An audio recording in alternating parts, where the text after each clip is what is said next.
In the early years of the 21st century, terrorism was used by governments across the world as a pretext to scare their populations into submission.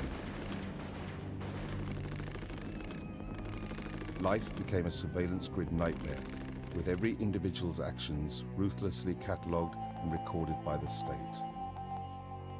Secret arrests, checkpoints, and warrantless searches spread. The final incremental march of the police state, culminating in open martial law. This is the story of how the elite sold their people into slavery and scared the once proud and brave people of the West into submitting to being cannon fodder in wars for world domination.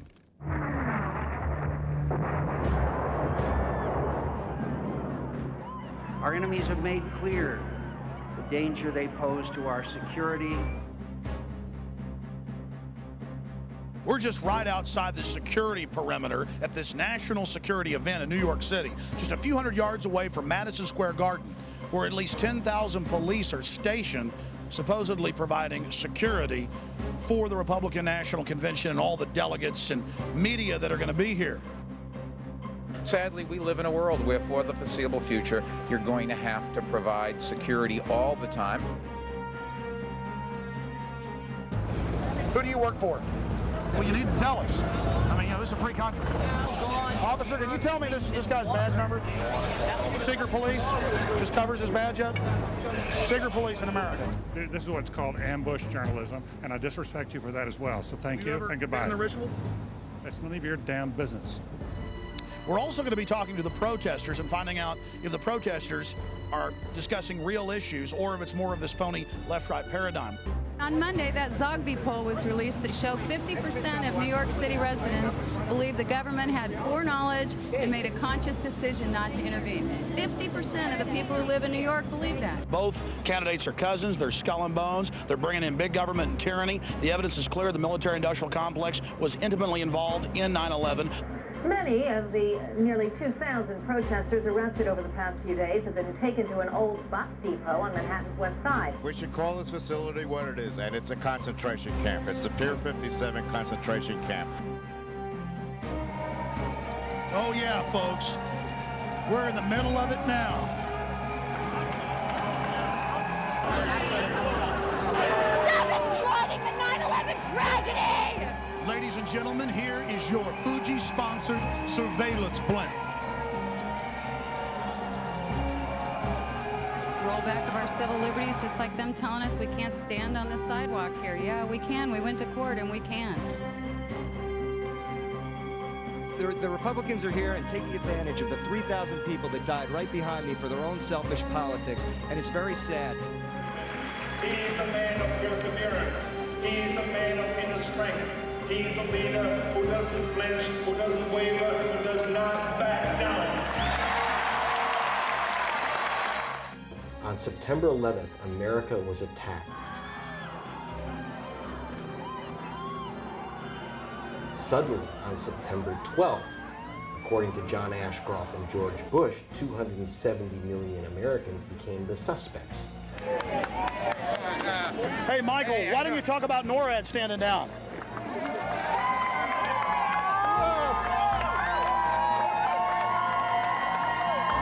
Why don't you talk about NORAD standing down, Michael?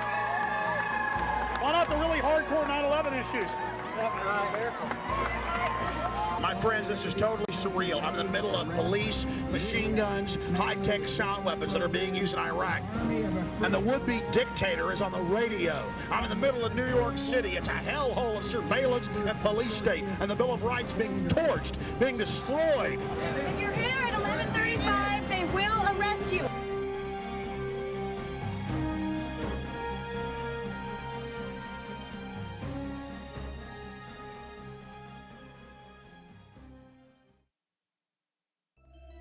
We traveled to New York to see the elite in action, but what we chronicled shook us to our very core.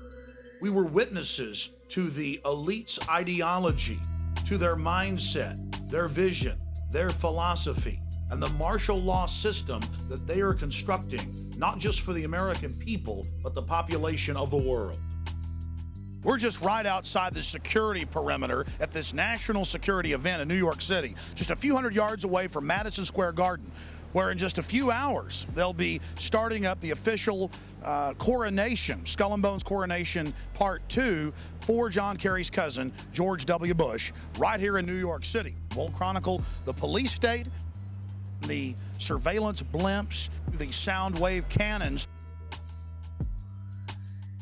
And we'll discuss 9/11 with New Yorkers by traveling to Ground Zero and find out how many of them are questioning the official story that has holes in it that you can fly a 747 through. You were saying that a lot of people aren't on the street now. What percentage of New Yorkers have left town? Maybe about 50. 50% have left? Are New Yorkers happy about the RNC coming to town? They don't. They're not happy? Sir, what percentage of New Yorkers like Bush and like the convention being here? I think about 10%. What does the other 90% think? They left city. Everybody's gone? How many, like 10% of the city's left? Half the city? What would you say is left? 80%. 80% has left? We'd been in New York about an hour before we were threatened with arrest for having our video cameras in the subway. Any one of them. May I ask you what you're doing, sir? Okay, will you tell me again so I know what to do? I'm not telling you what to do. No, ma'am. That's all I am telling you is that you got cops climbing out of... Okay, you have a convention and you have a terror alert in this city. Yeah. Okay. Well, I mean, tell me so I know what to do. I don't know what you should do. Have a nice time. Okay, you want 34th Street. Okay, any train here will take you to 34th Street.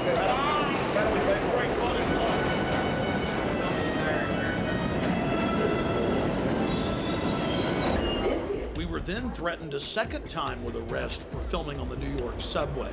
And a woman who was separate from our group had her film camera taken, smashed, and the film destroyed. The footage you're about to see was shot clandestinely as the police took action against us. I got to talk to her because she took a picture. I can't get arrested. I can't. Let's not shed a tear over this now. Why are we playing games? John, you're a witness to what just happened. What did we do? We took a picture of a homeless person, felt sorry for her, and gave her some money. And then we were promptly almost arrested by Port Authority police in a subway. The police had been arresting reporters across the city, and a judge had ordered them to stop, but that just seemed to encourage them. You know what? You see a credential. Take them out. How about we go to whoever gave those to you and get them revoked? I just asked you to do me a favor and not table over it's here. It's my fault, sir. I'm his boss. No. Listen, first of all, I'm talking. I don't need you to interrupt me while I'm talking. Yes, all right? Okay. And I just got finished telling him that I don't want him taping over here. Nicely to go over to the island. Were you here when I said that? No, I was. So why are you interrupting me now? I said it's my fault. How is it your fault if you're not here? All right? How about we just leave? That would be a great idea. Okay. Why don't you leave? Okay. Did you get that?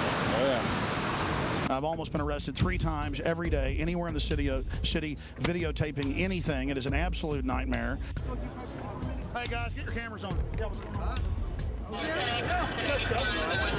Okay, well, number one. Hey, we're allowed to be here. Folks, this is martial law. Sir, how many police were in New York? 40,000. That's a huge army. It is. I think we need more police. There's not enough police. Maybe we need 100 million police. How about 50 cops for every New Yorker? How's that sound? No, it's a little bit too outrageous.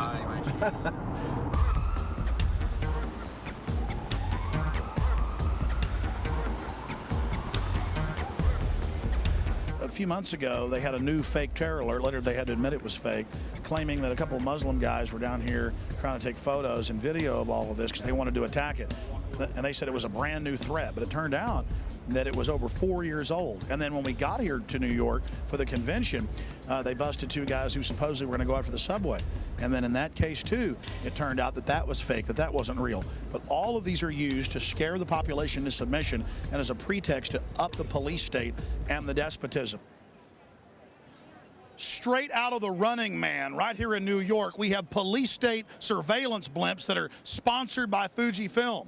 This is only the beginning. In the future, every major city will have a high-altitude blimp tethered to a cable with ground-penetrating radar that looks right through your walls and gives the government a black and white image of the inside of your home. This entire war on terror is truly a pretext to launch a military-industrial complex takeover of the entire society. Everything is now going to shift into prisons and surveillance and security. We're going out of the free market economy into the fascist economy. The elite has used socialism to consolidate the people's wealth. Now that it's under their control, they're going to phase out all of the programs for the population, and it's all going to corporate welfare. This is the new America. Sound weapons, police in black ski masks with automatic machine guns, and yes, helicopters swarming around surveillance blimps right here in New York City. And only in the new corporate fascist America would we have a blimp for police state purposes that is sponsored by a major company.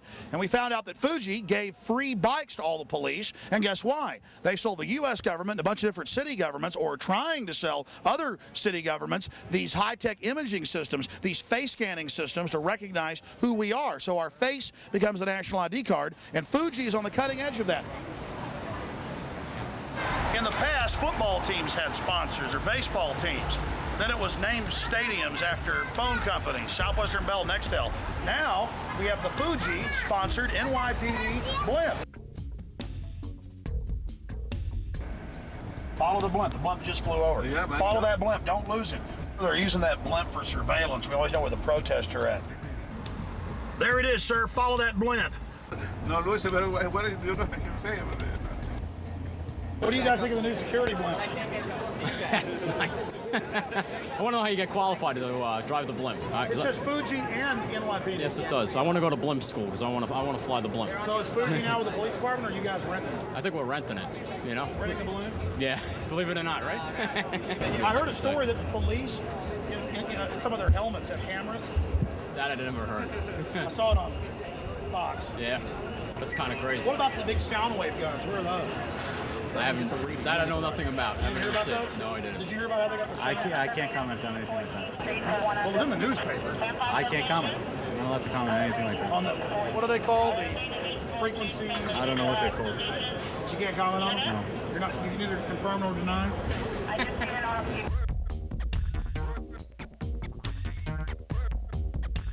So it's going to be between 14th and 23rd Street, between 5th and 8th Avenue. It's going to be on 3 streets. We're trying to find out how many of these protesters actually know what they're talking about and know what real issues are. So we're going to now go down the road and get in front of the demonstration that's massing right now. Then it's going to march down towards Madison Square Garden. We'll be there covering it when they come marching in.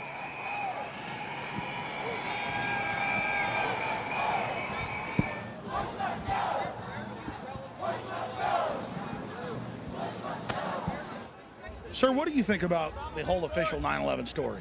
Our government appears to be to have had a lot of cooperation with the forces that caused it to happen.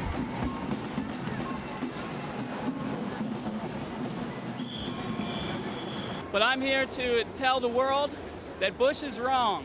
He's a liar, he's evil, he's consolidated power in a way that is, it's bad.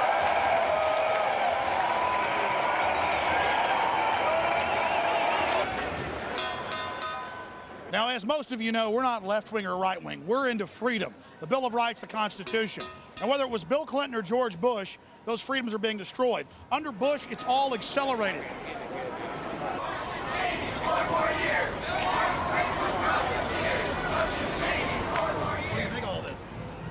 I think if they were going to have a convention, they could have picked somewhere better than New York.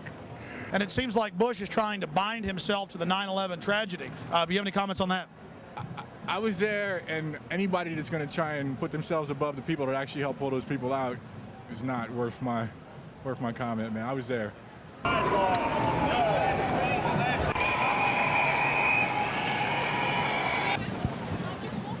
How's the convention going? Convention's going good, no problems. Everything's good. I heard some anarchists, though, were burning a dragon or a paper dragon. Not over here. Everything's quiet, you know? Everything's so far so good. What's the blimp doing? Just keeping an eye on things, I guess. I love being a puppet for the New World Order. They will be my slaves. I am the mini-me of Lord Bush. Oh, it feels so good. I'm enslaving them and destroying the Bill of Rights. Oh, it's so powerful. I will soon rule everything. Oh, yes. We've been talking to a lot of the protesters, and most of them say Bush bad, Kerry good. The problem is Bush and Kerry are cousins. Kerry's for the war. And one of the few signs that we've seen that is exposing that both of them work for the same people and are part of a false choice is this communist revolution sign. But you know, I go back to 1958 when Eisenhower called Fidel Castro the Abraham Lincoln of Latin America. And so the problem is that it was actually the big central banks at the turn of the last century that created communism as a way to try to con the serfs back into serfdom. So again, another false choice is what we have here. Bush-Kerry equals more war. I agree. They're corporate fascists. It's all true. But then the corporate fascists have funded this as their counter-revolution control valve. This is the true complexity that we're facing. And until we figure that out, we're going to lose all our freedoms, and they're going to keep winning. How you doing, ma'am? Hey, I like the top part of your sign. I agree they're all controlled. Are you a communist? Go away. But it says communist revolution. I really don't want to talk. Stop bothering this lady. What are you worried about? I'm not. What did you say? I didn't hear you. How can you say that? How can I say what? Very nasty what you just said. Did you hear what he just said? Did you hear what this guy just said? He said something terribly nasty. That stuff doesn't work. You know, I don't know. This isn't the 60s. Look, he's trying to agitate. This is not going to happen. This doesn't work, dude. This is not the 60s. Don't happen anymore. We're living in the. What I'm saying is, I'm saying. I don't know what you said, but I heard communism. On the side. Communism. You work for the U.S. government, don't you? This guy said over here. This guy's nasty. Boy, he is nasty. You are nasty. I said that the communists work for the big banks. Oh, the big banks. This man is from the big banks. He's from Chase Manhattan. You see this? He isn't interested in information. He's actually interested in putting out disinfo. Chase Manhattan and Citibank. And Citibank and Chase Manhattan are part of capitalism. You see, ladies and gentlemen, this is the communists for you. All disinfo, all propaganda. It's all part of capitalism. It's all part of capitalism, isn't it? You're a capitalist. You're a capitalist. You're a capitalist. The U.S. government admits they put Mao in. Capitalist. U.S. government admits they put Mao in. Capitalist. You're a capitalist, are you? How much money do you have on you if you're a capitalist? Free markets? What does that mean? You're capitalist masters. What does a free market mean? What's a free market? How long have you been a person? How long have you been a jerk? Right. How long have you been a jerk? How long have you been a jerk? How long have you been a jerk? How long have you been a jerk? Do what, me? Grow up. Who should? You should, asshole. Grow up. I'm trying to find out. I agree with the top. I'm not trying to find anything. I'm trying to be a disruptive jerk. Why don't you grow up and get out of here, please? Bush-Kerry equals more war. I agree with that. Thank you. Good. But what I'm saying is that the communists were actually at the beginning funded by the same people. It's all consolidation. That's all I'm saying. Good. Thank you. So you guys don't care about facts. It's all just disinfo. Good. Thank you. Yeah. Sounds good to me. Right. So you don't care that Stalin killed 50 million people? So, yeah. So go ahead. So what else? So you don't care? So who were you? Who did you kill? How many people did you kill? No one. But your ideas killed millions and millions and millions. Capitalism. No. You're a capitalist. You're a pro-capitalist. Hands for blood, right? She wishes we were dead right there. This is the one? She's the one walking around saying she wishes we were dead. Replay it for yourself. She clearly says that too bad Stalin didn't kill us. So we see these communists down here who say Bush, Kerry, both equal war. And we go, yeah, we agree with you. But why are you for communism? Because communism actually, as Professor Carol Quigley at Georgetown, Bill Clinton's mentor, said, was a creation of the big banks to centralize governments and con the people into a movement for the population that was really for the establishment. And they began to threaten to want to kill us. Some of it we got on tape, some of it we didn't. Hey guys, how's it going? Tell us what you think about this. We're members of the Revolutionary Communist Youth Brigade. Tell us what you believe in. That's it, man. If you want to talk to us, you got to talk to us. You gotta talk to Stalin, in other words. If you want to connect an interview, we can hook you up with our spokesperson. You're not allowed to talk yourself? If you want an interview, you should talk to the spokesperson. Well, have fun. So your leaders don't let you talk yourselves? They've never been to the Soviet Union, Poland, or anywhere in the Eastern Bloc. Look at them. They're like 18 and 20. Come on. And you got these old... Who's that? Why don't you talk to some mainstream Americans? I'm talking to everybody. Okay. Like I say, sir. Okay, we know where you're coming from. You're looking to No, to make people in Lima. No, sir. We're not mainstream media. We're actually trying to just make a documentary about all the different views that are at the convention. And everybody's been real nice to us, but communists, they always flip out when we try to talk to them. So now it is becoming an issue with them because they're so ridiculous. Documentary on all views. You're very biased. Probably work for Fox. Yeah, I probably work for Fox. That's right. Okay, get lost. You only knew how ridiculous that was, sir. I've exposed George Bush for carrying out 9/11. I've exposed Bill Clinton. They all work for the globalists. And the globalists funded you little people.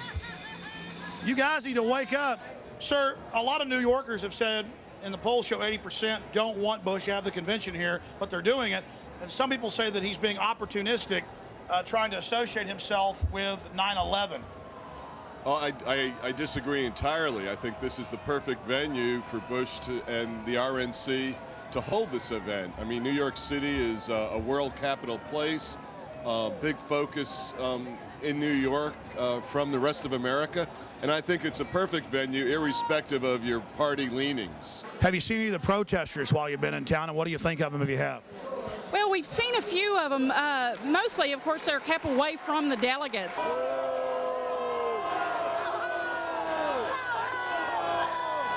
But to me, they're not New Yorkers. There's people that have come in and are trying to make New Yorkers look bad. They're a bunch of young kids. I'm wondering how many of those that are out there protesting, one, know what they're voting about, what they're protesting about, and two, are they going to even vote when it comes to the line? A lot of them are good people and have some legitimate issues, and I've seen people who aren't doing anything, whole streets just scooped up and arrested, and then they brought them out to the dock out there in an old condemned building with asbestos, it's admitted, and have 2,000 of them in there, no air conditioning, and cages inside a kind of a Guantanamo camp. Well, you know, I don't know of any of those issues and facts. If you're going to protest and you know there's a lot of security, this is just not the way to do it. Protest in another venue other than this. You know, I firmly believe in the right to protest, but this is just not a good place to do it. We've had too much problems in this city to bring more problems to this city. September 11th for a reason as a selling point. This nation was scared to death when those towers went down. The term for it is called waving the bloody shirt. I thought it was manipulative. Get people, appealing to people's emotions rather than their reason. I think they took advantage of a bad situation. So why are you out here? I'm from California and helping your documentary. We're here to protest the protesters. We're here to tell them they're just a bunch of leftist ingrates who are taking advantage of living in America. America is free because people have bled for this country, and we want a strong America, much like we want a strong police department, or we're going to have thugs ruling the streets. We want a strong police, which keeps it safe.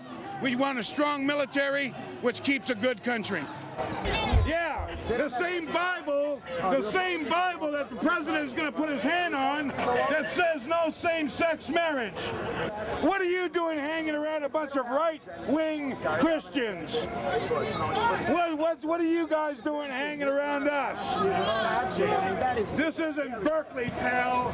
This isn't Berkeley, buddy. You can't spell Berkeley. How can they leave the borders wide open but then take our liberties? I'm all for closing the borders. Are you kidding? I'm from California. Our hospitals are costing us $80 for an aspirin because illegal aliens are going into our hospitals. I don't understand what the word is. Well, why hasn't Bush done something? Well, I would like to see him do a lot more with stopping those people from coming over our borders. I don't know what the word illegal and illegal alien means if we don't stop them. America is a great country. We annihilate our enemies. Would you please get that dog out of here? There are homosexuals here in New York. You're liable to think that's a gerbil on steroids. Let's be more sensitive. Where's PETA when you really need him? If those people are going to be in heaven back there, if those people are the ones who have armaments on their poster and everything, if they're going to be in heaven, I'm ready to go to hell. This New York is a good example, folks, of what you're going to get in your city, this complete control grid, this locked down city where everything is commercialized, whereas you did that bit on your show where they know what you're going to eat before you're going to eat it. You hear about those guys, thought criminals. They're going to blow up something. They have no weapons. Well, and this is the thing, Alex, a lot of these people down here, they want democracy, and it's amazing how they've been conditioned to ask for their own enslavement. It's all they know. They don't understand this is a republic. Look at all of this. I mean, you'd think these people were very informed. Explain the difference between a republic and democracy. Well, I mean, basically, the democracy is mob rule, and what these people don't understand is that if 51%, whether they're corporate, whether they're Bushites, whether they're Mexicans, decide their fate, then so be it. That's what they're asking for. We're in New York, ladies and gentlemen. Streets are jammed. My friend just called me, and he's right there with Michael Moore right now. I mean, I'm on 10 minutes. I want to say. Just tell me, and I'll put it in. Okay, cool. All right, cool. That's awesome. Thanks. Michael Moore is inside there. Now we're going to answer a question. Did Michael Moore expose the truth about 9/11, or did he whitewash it? You know, George Bush has said that anybody that has any connections to Al-Qaeda, should be arrested. Well, no one has greater connections to the Saudis and the House of bin Laden than the Bushes. They've been in business together for decades. George Bush actually started his first oil company way back in 1976 with a member of the bin Laden family and with their funds. The Bushes used them to go after the Soviets back in the 1980s. And bin Laden, according to a Senate report, was actually used to attack the Serbs back in the late 1990s. So when the Serbs fought back, they could say, oh, look, see, they're a bunch of terrorists. We've got to go in and take out the Serbs. My friends, the government had complete and total prior knowledge of the horrible events that happened here. And at the bare minimum, they allowed this tragedy to take place as a pretext to scare the population into total abject fear and then submission. In his film Fahrenheit 9/11, Michael Moore doesn't even talk about things that MSNBC and the Associated Press have reported on. That Osama bin Laden's code name in the CIA was Tim Osman. That he was a CIA asset trained in the 1970s and used against the Russians in the 1980s in Afghanistan. Then, of course, he helped against the Serbs in the late 1990s. Over and over again, Osama bin Laden has been used as a tool of the U.S. government and its interest.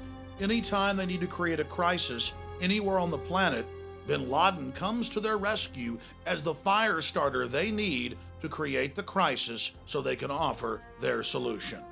Or why didn't he talk about the huge 9/11 truth movement that sprung up right after 9/11, made up of hundreds of the victims' families of September 11th, alleging government involvement in the attacks? Why didn't the film talk about the official U.S. government plan to carry out terror attacks in America and blame it on foreign enemies? Operation Northwoods.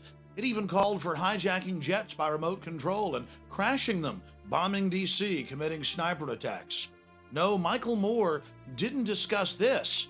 Something ABC News and the Baltimore Sun were willing to do, Michael Moore wouldn't get near. Or did you know that it's admitted fact that public officials, federal, state, and local across the land were called by the White House in the days before 9/11 and told not to fly to New York on the day of September 11th?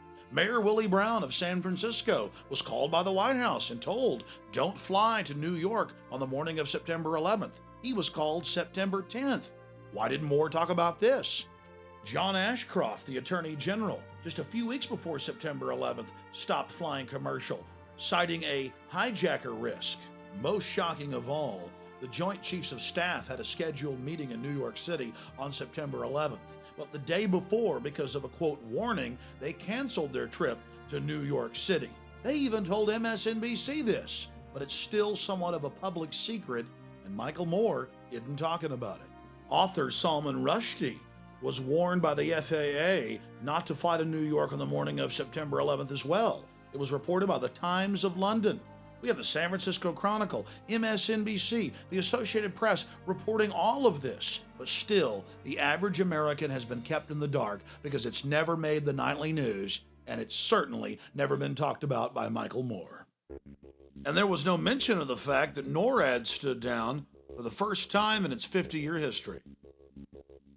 To their credit, something that Michael Moore and the mainstream media did get right was that in the 3 days after September 11, 2001, over 160 members of Osama bin Laden's family were flown out of the country to Saudi Arabia. This at a time when all commercial and private air traffic was grounded by the Pentagon. But that wasn't the only airlift. Seymour Hersh first broke the story at the New Yorker magazine about the airlift of evil. It was then picked up by major publications, but, well, forgotten into the memory hole. At the end of the 3-week-long Afghan war in Afghanistan, 8,000 Taliban and al-Qaeda leaders were loaded on U.S. government C-130s and flown out to Pakistan to safety. It had been their job to stir up the phony crisis in Afghanistan and then give George W. the fake victory. You see, it was a staged war. And this is one of the other big smoking guns of 9/11 government involvement that we're all supposed to forget about.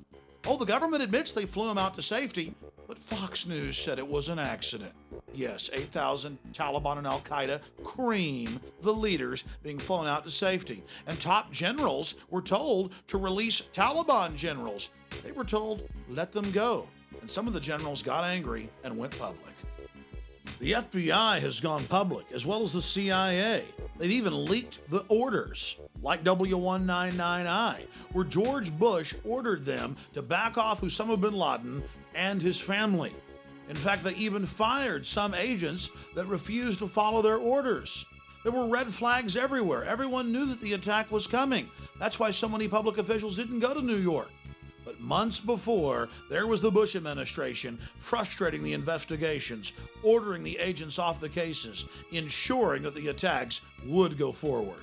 Then there were the media reports by respected institutions, backed up by hospital officials at the American hospital in Dubai, Pakistan, of Osama bin Laden meeting with the CIA Middle East section chief for 10 days in July of 2001, months before September 11th. The question is, what was the CIA doing meeting with Osama bin Laden? Getting their story straight? Well, look, 2.5 years ago, I said that Bush was in business with the bin Ladens. Now, FBI agents have gone on C-SPAN and said it. Okay? I mean, it was in the Miami newspapers that they were flying the bin Ladens out. And I'd read it on my radio show, and people call it a conspiracy. It was in the Miami newspapers 2 days after 9/11. They got photos of them flying the bin Ladens out of the country when you and I were not allowed to fly. Bush and his family got their first money for Bush's Arbusto oil down in Texas from the bin Laden family. FBI agent Robert Wright at the National Press Club went up there and said, I've been threatened with arrest. If I tell you what I know, here's a letter from the Justice Department. All I can tell you is the Bushes vacation with the bin Ladens. How many of you know that the supposed hijackers, it turned out 7 of them are still alive? That's the BBC. So there we were in New York just wanting to talk to Michael Moore and ask him, why didn't you talk about these really important issues, these central issues? And in between his bodyguards coming over and shoving on us and telling us not to videotape him through the window, we began to realize that Michael Moore really does George Bush a favor. In his film, he acts like Bush is just some idiot who accidentally allowed 9/11 to happen because he was on too many vacations, out fishing too much. Oh no, that wasn't the reality. The reality is Bush and his corporate interest stood to gain from 9/11. And Michael Moore is covering up those facts. You don't want to let him eat, and once he eats, you can take us the picture. Do you like your phone ringing when you're eating dinner? I'm not calling him.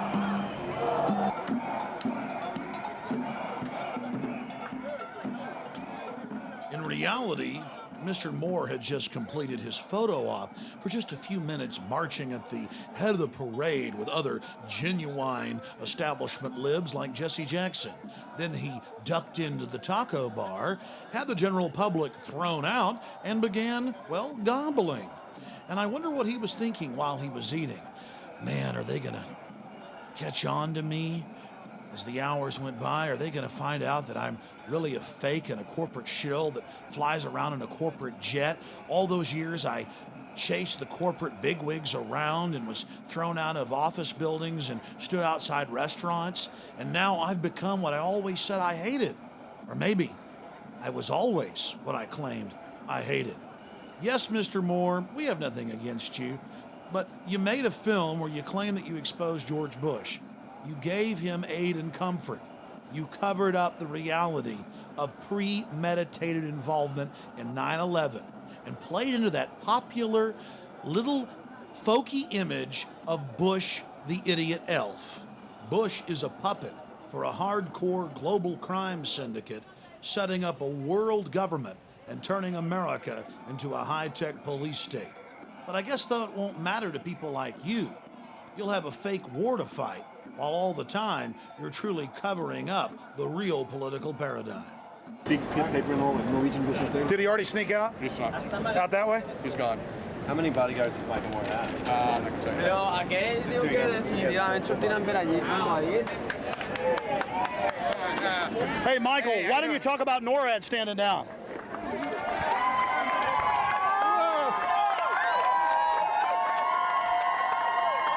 Why don't you talk about NORAD standing down, Michael? Why not the really hardcore 9/11 issues? Michael Moore and the controlled opposition like him may be afraid to even scratch the surface of 9/11, but we're not. We're going to go to the rock bottom of this horrible event and expose who truly perpetrated it, because the future of America and free humanity hangs in the balance.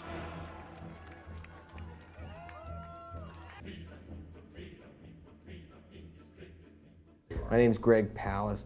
I report for BBC Television. I was a writer for the Guardian newspapers, the main paper of Europe. The way they're covering protests here, let's see, there was a picture in the New York Times of a scantily clad woman who was listed as a young communist poet. Let's see, there was a AIDS protester, who looks scary and spooky and is about to infect the rest of America shown. But you don't have what we're literally hundreds of thousands of average people just saying, we're fed up and we dissent and we don't like what's going on. Why don't you listen to us? That's what people are saying. Listen to us. We have a very interesting summer camp here in New York, 2,000 people locked up in a condemned building out on the pier. While the police say they've arrested 300, there are 2,000 being detained. What we see in Baghdad becomes in New York this week, Baghdad light. So instead of heavy tortured shackles, you have plastic handcuffs, but it still has the same purpose: keep the population in line. This is not the United States of America that we pledged allegiance to as little kids. We were very proud of the First Amendment, and you could dissent in the USA, and now suddenly dissent is becoming, they're labeling dissent as unpatriotic. We're in New York City, right here on the Hudson River. And this condemned former bus station where they stored the buses is being used to hold over 2,000 protesters. And they admit that they randomly set up fences and scoop up whole crowds of people and then take them here. And for over 3 days, they've not let people talk to lawyers, call out, talk to their families. Some have been released. Some have gone to the hospital with rashes over their entire bodies. This building is condemned. The city admits it. The bus union wouldn't allow them to use it years ago, so they turned it into an emergency police facility. It's full of asbestos, chemicals, oils from decades and decades and decades in this 70-year-old building, and the average stay for someone scooped up in there is over 24 hours. The city even admits that. Many of the nearly 2,000 protesters arrested over the past few days have been taken to an old bus depot on Manhattan's West Side. But now the use of Pier 57 as a temporary holding facility is stirring up some controversy of its own. Protests are being held there to spotlight conditions. Some of those being detained say they're getting sick. There are reports of cramped conditions, rashes, chemical burns, and difficulty breathing. We should call this facility what it is, and it's a concentration camp. It's the Pier 57 concentration camp. The mayor has the nerve, and the police commissioner has the nerve to allow this to happen, to actually stick people in an oil-filled garage with asbestos. The orange nets are about 4 feet high. They're used in construction to wrap construction sites so people can't get in or out. And the police just ring them around you and you can't escape. I've been promoting that idea that we're heading for a fascist dictatorship here. And obviously people are beginning to go, I'm beginning to think you were right. And I think tomorrow we got to get everybody out there at Ground Zero between 1 and 6 p.m. to try to get the truth brought out, to urge Elliot Spitzer to reopen this case. Now you're going to learn the truth about 9/11 that others dare not tell you. We're here at Ground Zero and a big protest is gathering and preparing to march across town. And behind us you can see the militarized police are massing for a response if there's any type of problems that develop. This is a hallmark of a society in decline where you have peaceful protesters showing up at Ground Zero calling for peace, and you have police officers not with just non-lethal weapons but with fully automatic rifles. You see the founding fathers, they stood up, they were 4% at the beginning, and they said no to the redcoats and no to the establishment. And Mark Twain said, in the beginning, a patriot is a scarce man. He's hated and feared. But in time, when his cause succeeds, the timid join him, because then it costs nothing to be a patriot. And we're looking for patriots that know what the Bill of Rights and Constitution says, and that can see all of this and know that it's a fraud. Get that guy. He's trying to take pictures of me. He's got you already. Hey, get him. Gonna make you a star. Better hold it up there all day. You with, buddy? Have a nice day. Huh? Have a nice Oh, day. what? No, seriously. I have a job to do. You're going to interfere with my job, then we're going to be in trouble. Hey, okay? really, sir, you shouldn't touch me. You need to identify yourself. You know in the state of New York that's assault, what you just did. And I'm asking you a question, sir. Why are you harassed? Who do you work for? You work for the city of New York just to document people? Huh? Excuse me. Well, you need to tell us. I mean, this is a free country. Excuse me. Excuse me. I mean, this is disgusting. Get some more of this guy. Well, there's your badge. Can we have your badge number, please? Nope. See my boss over there. Who's your boss? Any one of those people. Do you think God is a conscious being? Sir, can you tell me this guy's badge number? Secret police just covers his badge up. Secret police in America. Out photographing people.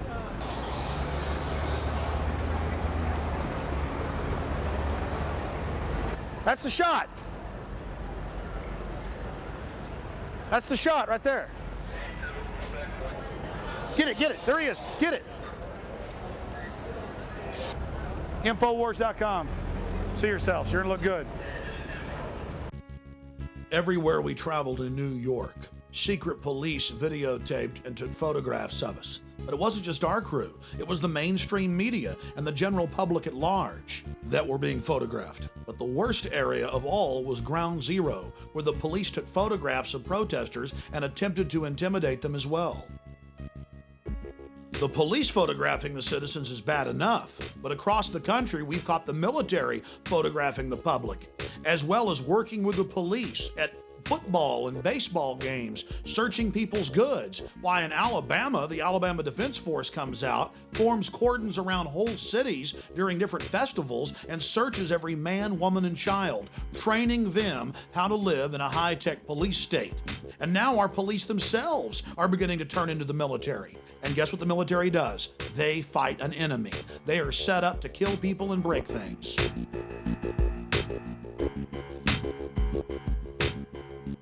And Susan, back to you. Sir, I just wanted to say that. Well, we're going to leave it at that. Thanks very much. We'll be back outside Madison Square Garden in a few minutes. And Susan, of course, the floor is empty, but they're here, and lest we be accused of not hearing all voices, we cut you off a moment ago. This is Alex Jones from Austin, Texas, a radio talk show host. Yes, sir, with Infowars.com. Both candidates are cousins. They're skull and bones. They're bringing in big government and tyranny. The evidence is clear. The military-industrial complex was intimately involved in 9/11. The commission is a complete fraud. We're losing our freedoms. Both parties are controlled, and if we don't wake up and stand up and speak out, this country's going to be destroyed. Giving up liberty only gives us tyranny. It does not give us security, and I hope that everybody out there wakes up to this and realizes that America is America because we have the Bill of Rights and Constitution. Everybody should investigate 9/11 and find out who's really behind it. It's Bush's and the New World Order's Reichstag, and his cousin Kerry isn't going to save you either. Thank you, PrisonPlanet.com. Alex Jones. There's been an almost total media blackout on the fact that most of the 9/11 victims' families are angry at the government and believe that they had prior knowledge or were involved. But they couldn't cover it up when families came to New York from the 9/11 Commission and got in Giuliani's face. Let's ask some real questions. Is that unfair? And what about the bunker? You didn't ask him about the bunker, the Office of Emergency Management bunker on fire? We are getting ready for the next round. Remember this. Your government funded and trained Al-Qaeda. Repeat it again. Your government funded and trained Al-Qaeda. 3,000 people murdered does not so we thank you very much for your help, your leadership, and your cooperation. Here's another thing the media continually buries. Giuliani got rid of all the evidence, all the steel from the Twin Towers. He immediately shipped it off. Giuliani's a former U.S. prosecutor. He knows a thing about keeping the evidence in a crime scene. And Giuliani suddenly got rid of every piece of evidence. He melted down all the steel, and the media didn't report it. That's not interesting. The families had to go testify to Congress to say, FEMA, you got to stop Giuliani from doing this. They tried to get Congress to stop Giuliani, and Giuliani said, oh, I didn't know anybody wanted me to keep any of the evidence. Well, my simple message is this. Again, Americans, wake up. You know your media lies to you every day.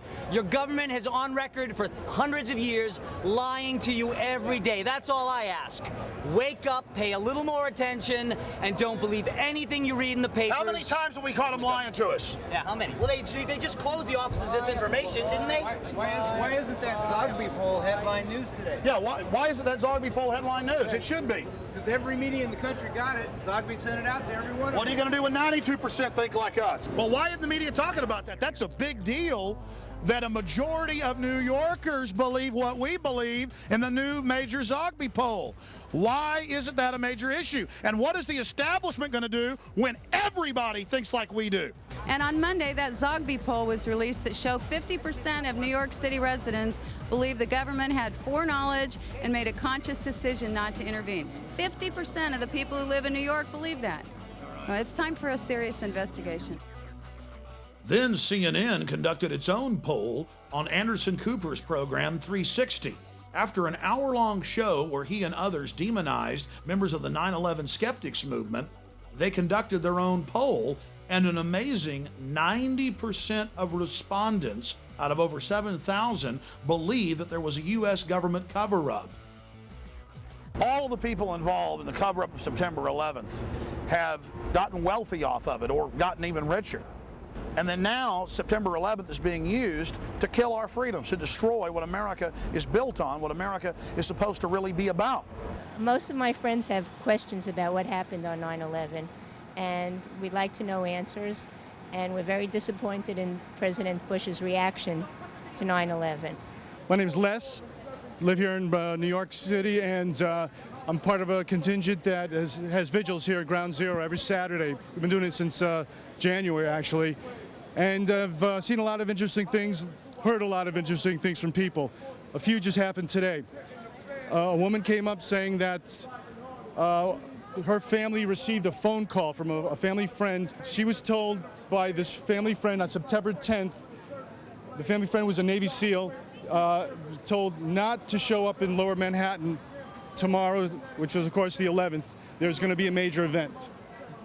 MSNBC investigated the hundreds of reports of individuals in the towers being told not to go to work that day or being told to get out early that morning. And they found out that, yes, it was not an urban legend. It was true. They found hundreds and hundreds and hundreds of witnesses. And then the Israeli instant messaging company, Odago, admitted publicly, told Haaretz, one of the biggest papers in Israel, that yes, they got a warning and instant messaged hundreds of their employees in the towers and told them to leave the building 4 hours before the planes slammed into it.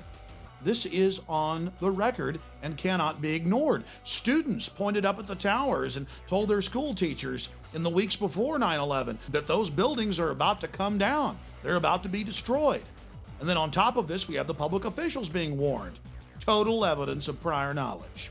And while we were in New York, we talked to dozens of eyewitnesses who had been personally warned themselves, but were afraid to come public. Some have been told to keep their mouths shut. I was a rescue worker. I will say that I spoke to a cop on 9/11 who said that it was going to come down. I don't know how he knew that. He did tell me before it happened, before the fact that it was coming down. The widows from the police department and the fire department were standing at the new school and back for the 2 days, and they were screaming at the media, please pay attention. We got phone calls. We listened that their husbands or their children were saying there's explosives coming on like the 23rd, 26th floor before the buildings went down. And the media started laughing and said, we have no time to hear you.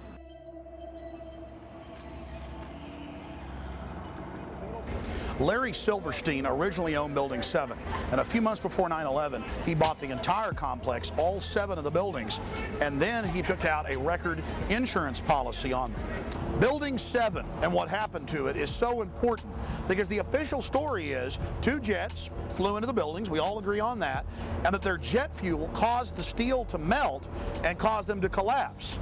But then we look at Building 7, which was the furthest away of any of these buildings from Tower 1 and 2, and it wasn't even damaged, but later that afternoon caught on fire.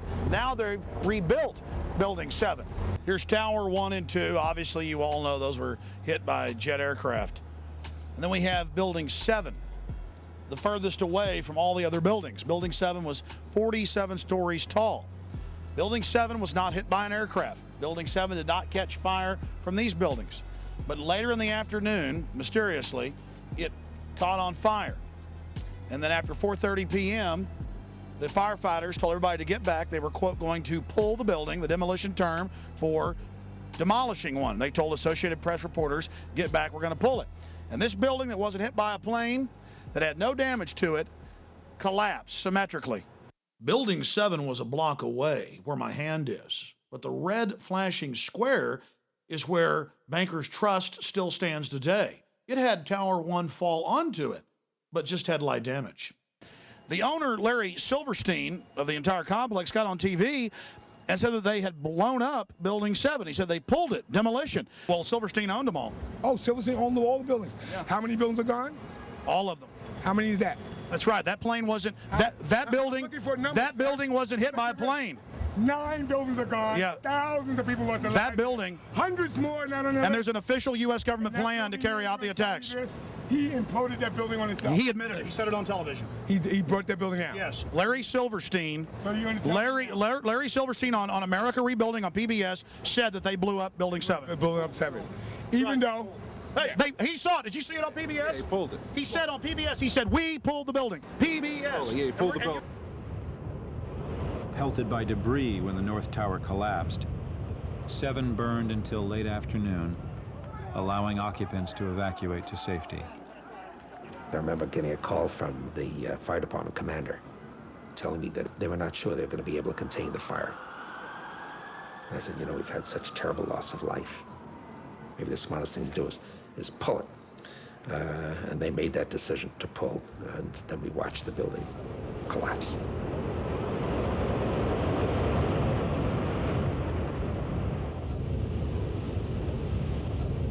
Yeah, he said we're going to pull. He said we're going to pull the building. Silverstein said we're going to pull the building. And we got the firemen saying they pulled it. I mean, Silverstein goes on PBS and says it, and we're the weirdos when he says it on TV. Unbelievable. Let's see that one more time. Maybe the smartest thing to do is pull it. And they made that decision to pull, and then we watched the building collapse. It takes demolition experts weeks to prepare for the destruction of a building. How do they do it on 9/11 in just a few hours? In the tragic days after 9/11, many prominent engineers across the world went public and said there's no way that fire destroyed any of those buildings. It's never happened to a modern building. Buildings have burned for 6-7 days before and it hasn't happened. The answer was hidden in plain view. Larry Silverstein went on PBS and said that they had pulled the building, demolition term for destroying it. In fact, the local public radio station was told that they were going to demolish Building 7. But since then, the public has been told to be quiet, not to ask questions. And the government hasn't even given us an official story of why Building 7 fell. They say they think fire caused it to fall. And in case you're wondering what pull it means, here's another example, where they again use the term pull it to mean controlled demolition of buildings. Months after 9/11, the remains of 4, 5, and 6 were destroyed. Here's a clip from the same PBS documentary where the head of engineering for the city of New York describes pull it as a controlled demolition. By mid-December, the Department of Design and Construction had leveled World Trade Center buildings 4 and 5. Hello? Oh, we're getting ready to pull Building 6. We have to be very careful how we demolish Building 6. We were worried about the Building 6 coming down and then damaging the slurry wall, so we wanted that particular building to fall within a certain area. There's a certain excitement in the air of bringing the last structure down at the World Trade Center.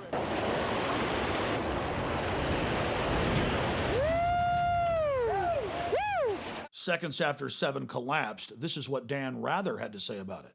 Large building, in most other cities would be one of the largest buildings in town probably. Trade Center Building 7 has collapsed. Now here we're going to show you a videotape of the collapse itself. Describe that. Now we go to videotape, the collapse of this building.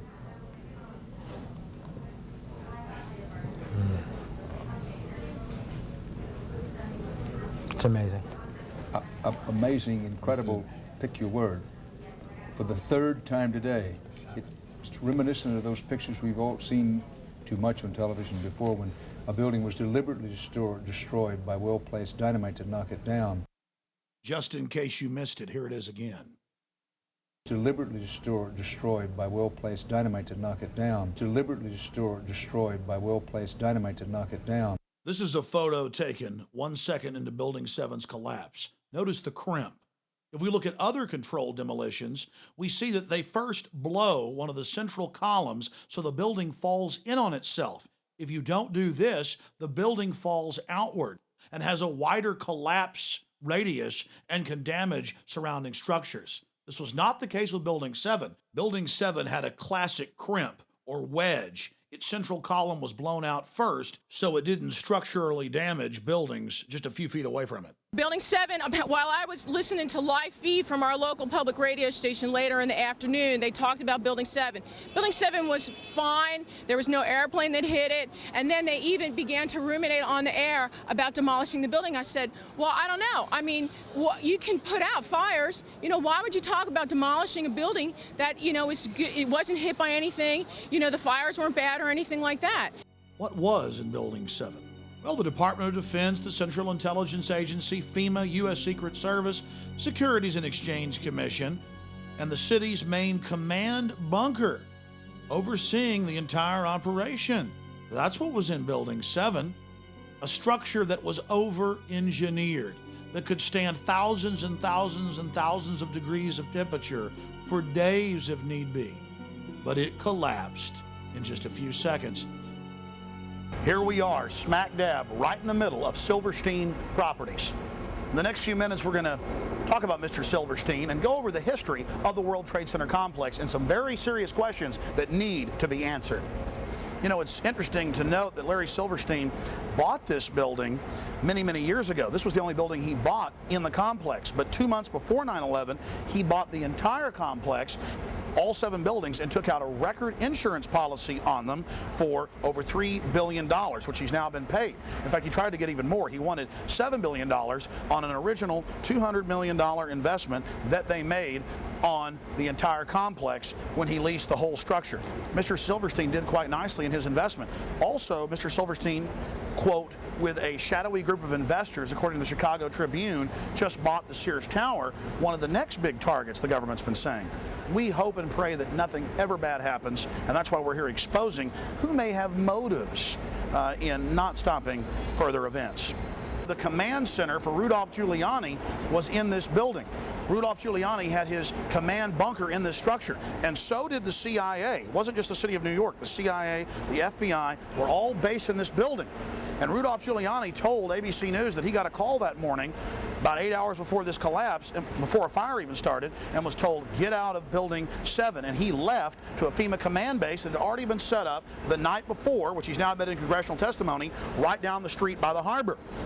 A lot of interesting timing. And since 9/11, Giuliani's gone into the terror fighting business, and he's made hundreds of millions of dollars with Giuliani and Associates. Interesting. And then, of course, we have George Bush's youngest brother, Marvin Bush, running security on the complex. And, of course, his contract, by the way, ended on the morning of 9/11. So that's another interesting facet to all of this. None of it adds up. But guess who ran security on these buildings? Marvin Bush, brother of the president, son of the former president, of the former CIA director. Marvin Bush ran security for this whole complex.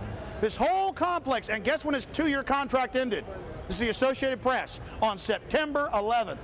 And where did the media pick up on this story? From Barbara Bush's own memoir, Reflections. She wrote about it in the book. Then you have the firefighters telling Associated Press reporters to get back, to get away from the building, that Building 7 was about to come down.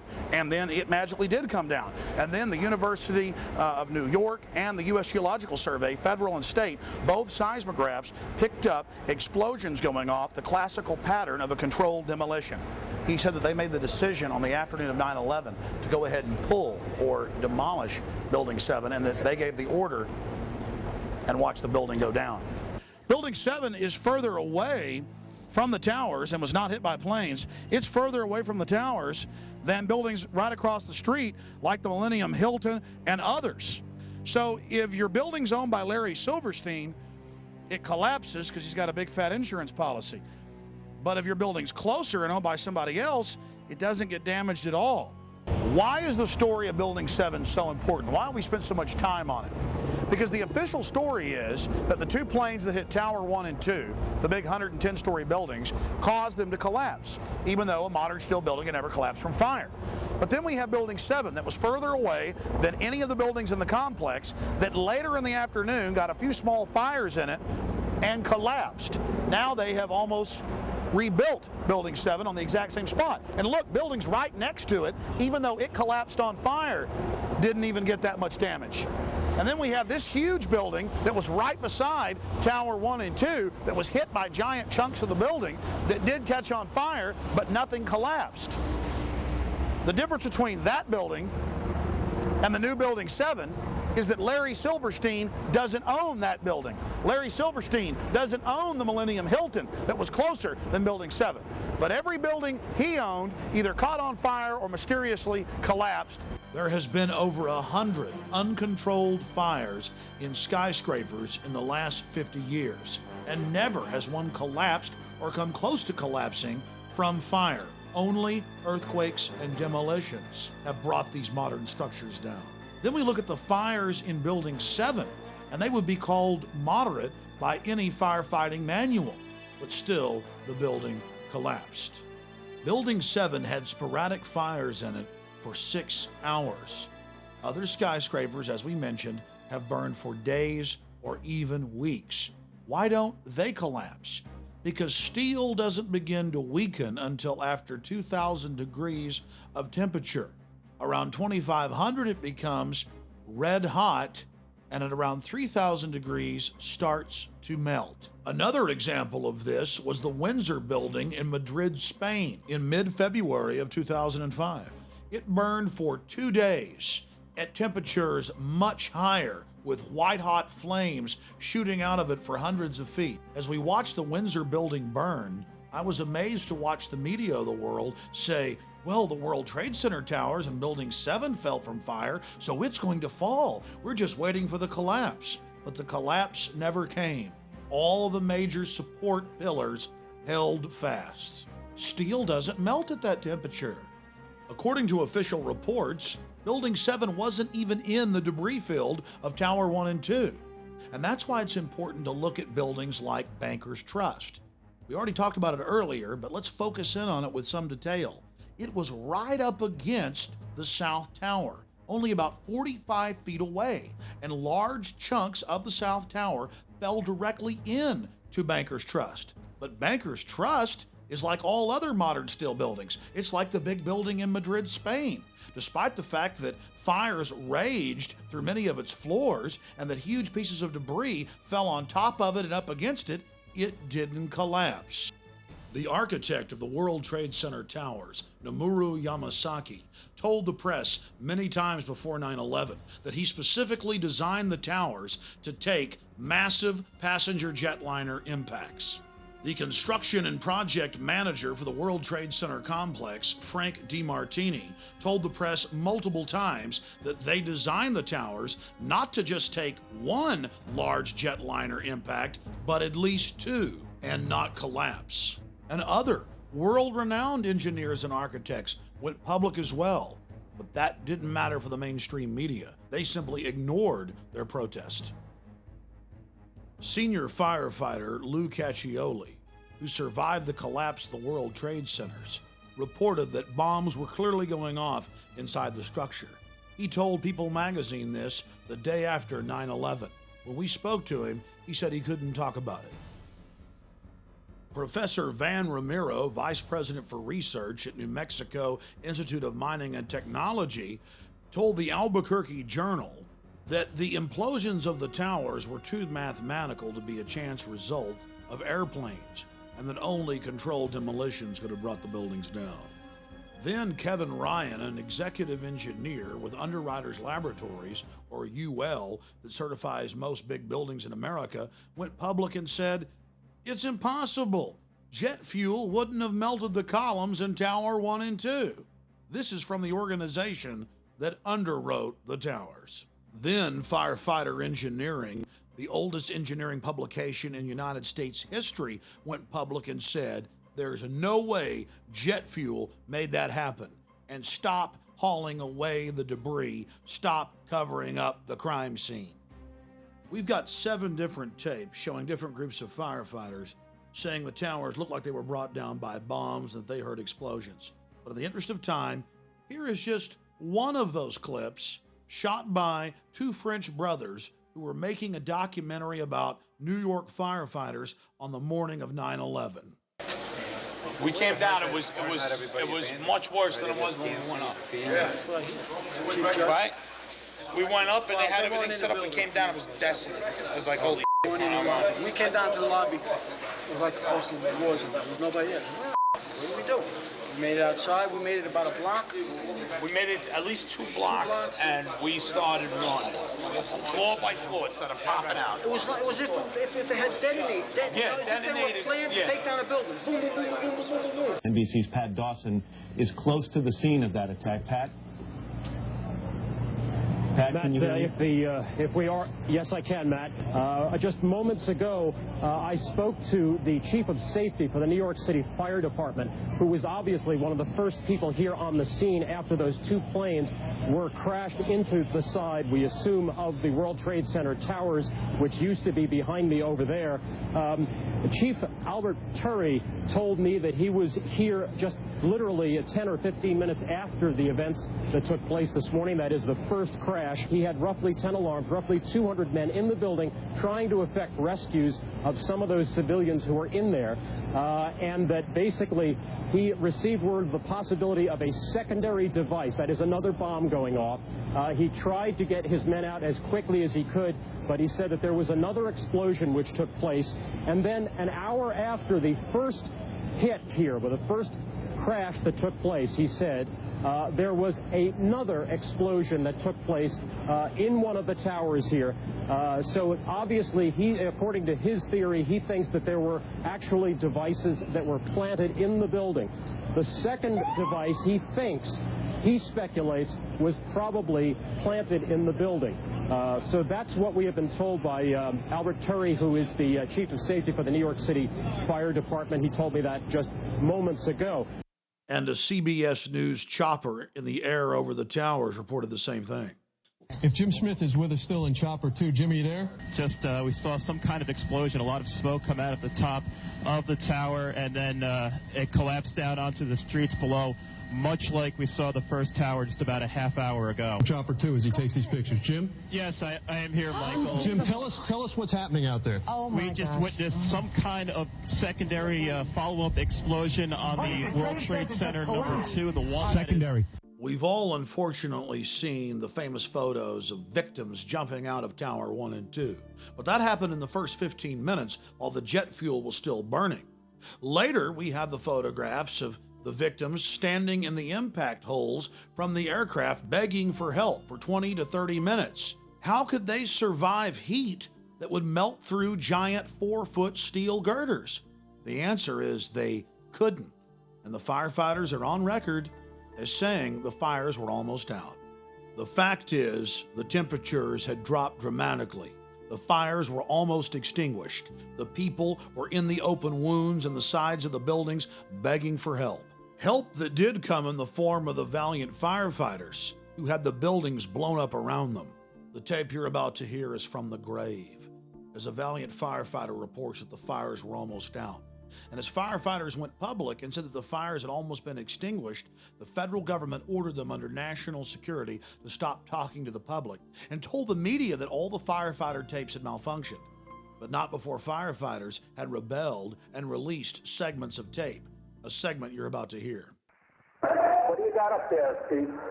I'm still in boys' stairway, 74th floor, no smoke or fire problem.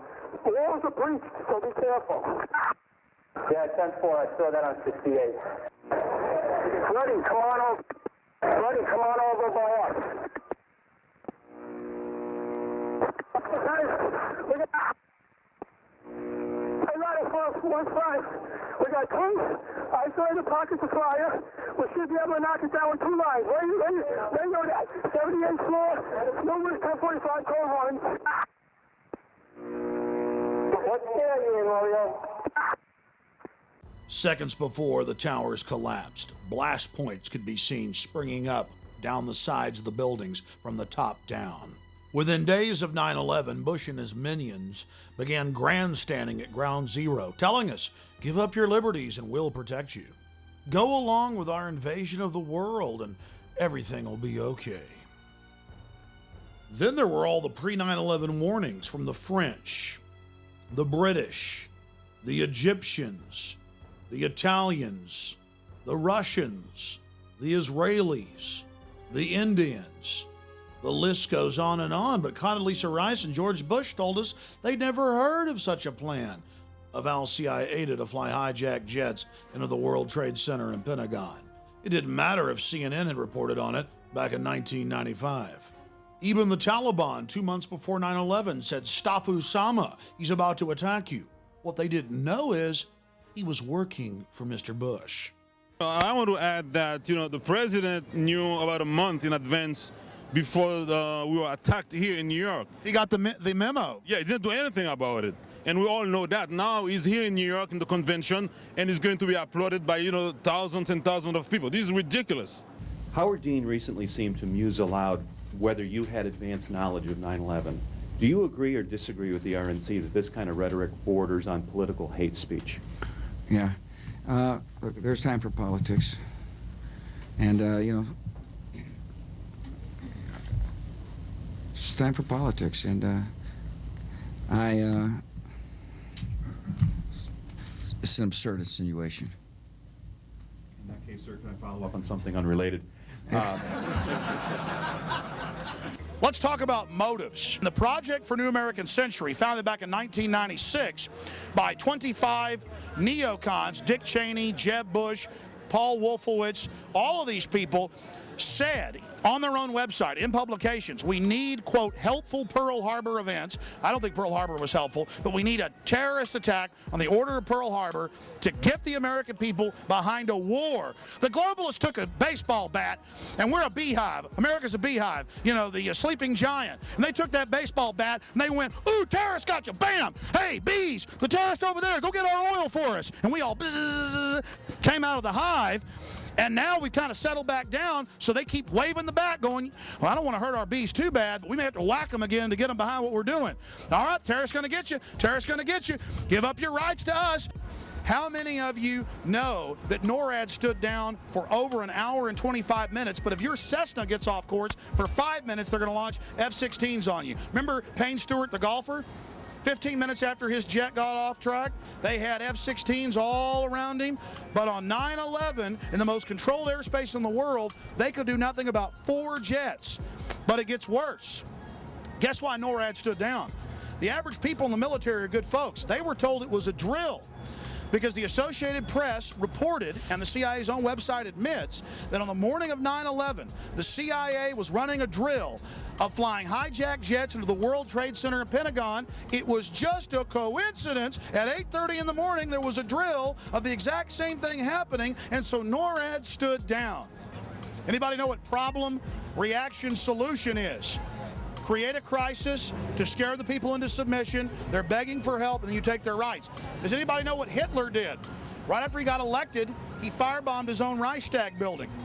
And then he said the communists did it. And they had a mass wave of arrest and took people's rights and set up Reich Security, or Homeland Security. The North American Aerospace Defense Command is charged with defending North America's airspace. On the morning of September 11th, 2001, Vice President Dick Cheney was in control of NORAD. This was the first time in U.S. history that a president or vice president was in direct control of the military agency. NORAD was founded in 1957, and generals always had the power to shoot down or intercept hijacked aircraft. But on June 1st, 2001, just 3 months before 9/11, Dick Cheney ordered Donald Rumsfeld to allow him to take control of NORAD itself and the shoot-down procedure, and remove that power from the generals so they could do nothing. Here is a copy of the memorandum from Rumsfeld to the Joint Chiefs, telling them they no longer have any authority. An Associated Press article in August of 2002 reported that the CIA just so happened to be running a drill on the morning of 9/11 of flying jets in the World Trade Center and Pentagon. Then senior FAA officials ordered air traffic controllers to shred the tapes from 9/11 in violation of federal law. AP learned of the drills because at a Homeland Security function after 9/11, they bragged about it. Oh, we had foresight. We were running drills that very morning. Then USA Today reported that drills held weeks before 9/11 included targets that were the Pentagon and World Trade Center. Don't just look at me. Take the damn paper, read it, get informed. We were undefended on 9/11. They're still in power. They're sitting there eating filet mignon. People are losing their jobs every day. We've got a bullshit war in Iraq. Who took responsibility for 9/11? Well, shouldn't we reward them for doing a bad job? I mean, that... Yeah, we should reward them. Bushes, we should thank him for the job he did. The way you reward traitors is how we should reward. But he says he's done a great job, and what he says, I know what he did. Dick Cheney ran and hid in a hole in Nebraska. I get fired if I make a typo in a letter, okay? I get fired for that. Instead, we've still got Rumsfeld, we've got Condoleezza Rice, we've got Dick Cheney, we've got all the same criminals. They're criminals because they allowed this to happen. 4 planes in 2 hours. How can that be? Only 14 planes guarding the entire East Coast. I say bullshit. Complete bullshit. We know this is the greatest country on earth. We have the biggest military on the planet. How can it be 4 planes in 2 hours? Do the math. One of the biggest holes in their argument is the fact that they never heard of a plan to fly hijacked jets into landmarks on the East Coast. We're going to take a closer look tonight at another example of where, despite the conventional wisdom, there were people in the United States who actually were preparing to defend against the kind of attacks which occurred here on 9/11. The North American Aerospace Defense Command, NORAD for short, has been defending the skies over the U.S. and Canada for almost 50 years, 46 to be precise. USA Today reports that in the 2 years before the attacks on September the 11th, NORAD conducted exercises using hijacked airliners as weapons. And one target was the World Trade Center. We knew he hated us. But there was nobody in our government, at least, and I don't think the prior government that could envision flying airplanes into buildings on such a massive scale. But that turns out not to be true. U.S. military planners did envision and practice those very scenarios. As reported by USA Today, the North American Aerospace Defense Command, NORAD, conducted exercises with fighter jets, simulating hijacked planes flown into the World Trade Center in the 2 years before the attacks. And so then I saw Condoleezza Rice get up on TV and say, we had never thought, we had never heard. Why, that's a ridiculous conspiracy theory to say that. Pentagon planners also envisioned the attack on the Pentagon 5 months before it happened. The Pentagon had a drill in November of 2000 simulating a hijacked jet being flown to the Pentagon. So between all the drills before 9/11 and the drill in the morning of 9/11, air traffic controllers thought that it was a simulation. Hijacked aircraft headed towards New York. Is this real world or exercise? No, this is not an exercise, manifest. And now respected rescue workers who worked the World Trade Center site say that they found 3 of the 4 data recorders and were ordered to load them on FBI vehicles and keep their mouths shut. Why would the feds want to cover up what was on those recorders? Thousands of years ago, when a crime was committed in Rome, the judges would ask one question, qui bono, or who stands to gain, who profits? And when we look at 9/11, the answer is clear. Let's look at what the Bush family was doing in the days before 9/11 and on 9/11, and it's quite revealing. Marvin Bush was in New York City running security for the World Trade Center complex. Former President Bush was in D.C. at the Ritz-Carlton for a Carlyle Group function, sitting at the head table with the head of the bin Laden family. 2 days before 9/11, Governor of Florida, Jeb Bush, declared unprecedented martial law in Florida. He didn't make the announcement until September 11th. Then we have the CIA-controlled head of Pakistani intelligence, General Ahmad Ahmed, arriving in Washington, D.C. on September 13th, just days after he wired, the New York Times admits, $100,000 to the supposed lead hijacker, Mohammed Atta. For the week he was here, preceding 9/11, he met with CIA Director George Tenet, the heads of the House and Senate Intelligence Committees, Porter Goss and Senator Graham. By the way, Porter Goss has now been made head of the CIA. On the morning of 9/11, he was actually having breakfast with Senator Bob Graham and Porter Goss. What is the money man behind Mohammed Atta doing meeting with all the intelligence heads? In the days after 9/11, the public was told that we were going to be able to catch whoever was behind September 11th because they had engaged in record put options against American and United Airlines. But when the money trail led back to CIA-controlled companies headed up by people like Buzzy Krongard, number 3 at the CIA, the story was dropped like a hot potato. But that doesn't stop Buzzy from still going public and defending people like Osama bin Laden. He's told the Times of London and many other publications that we should just leave Osama bin Laden alone. Let him go free, that we've got a problem if we want to capture him. Prominent people across the world have been exposing the 9/11 cover-up. Michael Meacher, the number 3 man in the Blair government, wrote a huge editorial for the London Guardian titled "The War on Terror is Bogus," and he pointed out that NORAD stood down on 9/11. He wrote about the Project for a New American Century, run by Jeb Bush and Dick Cheney, years before 9/11, saying that they needed a helpful terrorist attack to get the American people behind their war for empire. Meacher concluded his article by saying, if the U.S. government didn't engineer the attacks, they certainly knew about it. Andres von Bülow was German defense minister and German technology minister. I interviewed him on my syndicated radio program, and he said there's no way Al-Qaeda carried out these attacks. Only the military-industrial complex could pull it off. But here's one of the biggest pieces of evidence. You all heard them say that a paper passport fell out of one of the towers and was picked up by a police officer on the street. This plane flies into the building, explodes with jet fuel out of the guy's jacket, goes through the fireball, through the side of the plane, out of the burning building, out of the fire shooting out, and comes down to the ground unscathed. But something happened. For 6 months, they reported they had this passport. Boy, we've got it. We've got the proof. And then the guy stood up and was alive in the Middle East, and they pulled it and said, oh, that was a mistake. He wasn't a hijacker, and the story just disappeared of the passport. Because believe me, this establishment could care less about you. The EPA found all the asbestos. The EPA, guys, said that there was asbestos and people were getting sick, and there was going to be $90 million for the police and firefighters for medical treatment.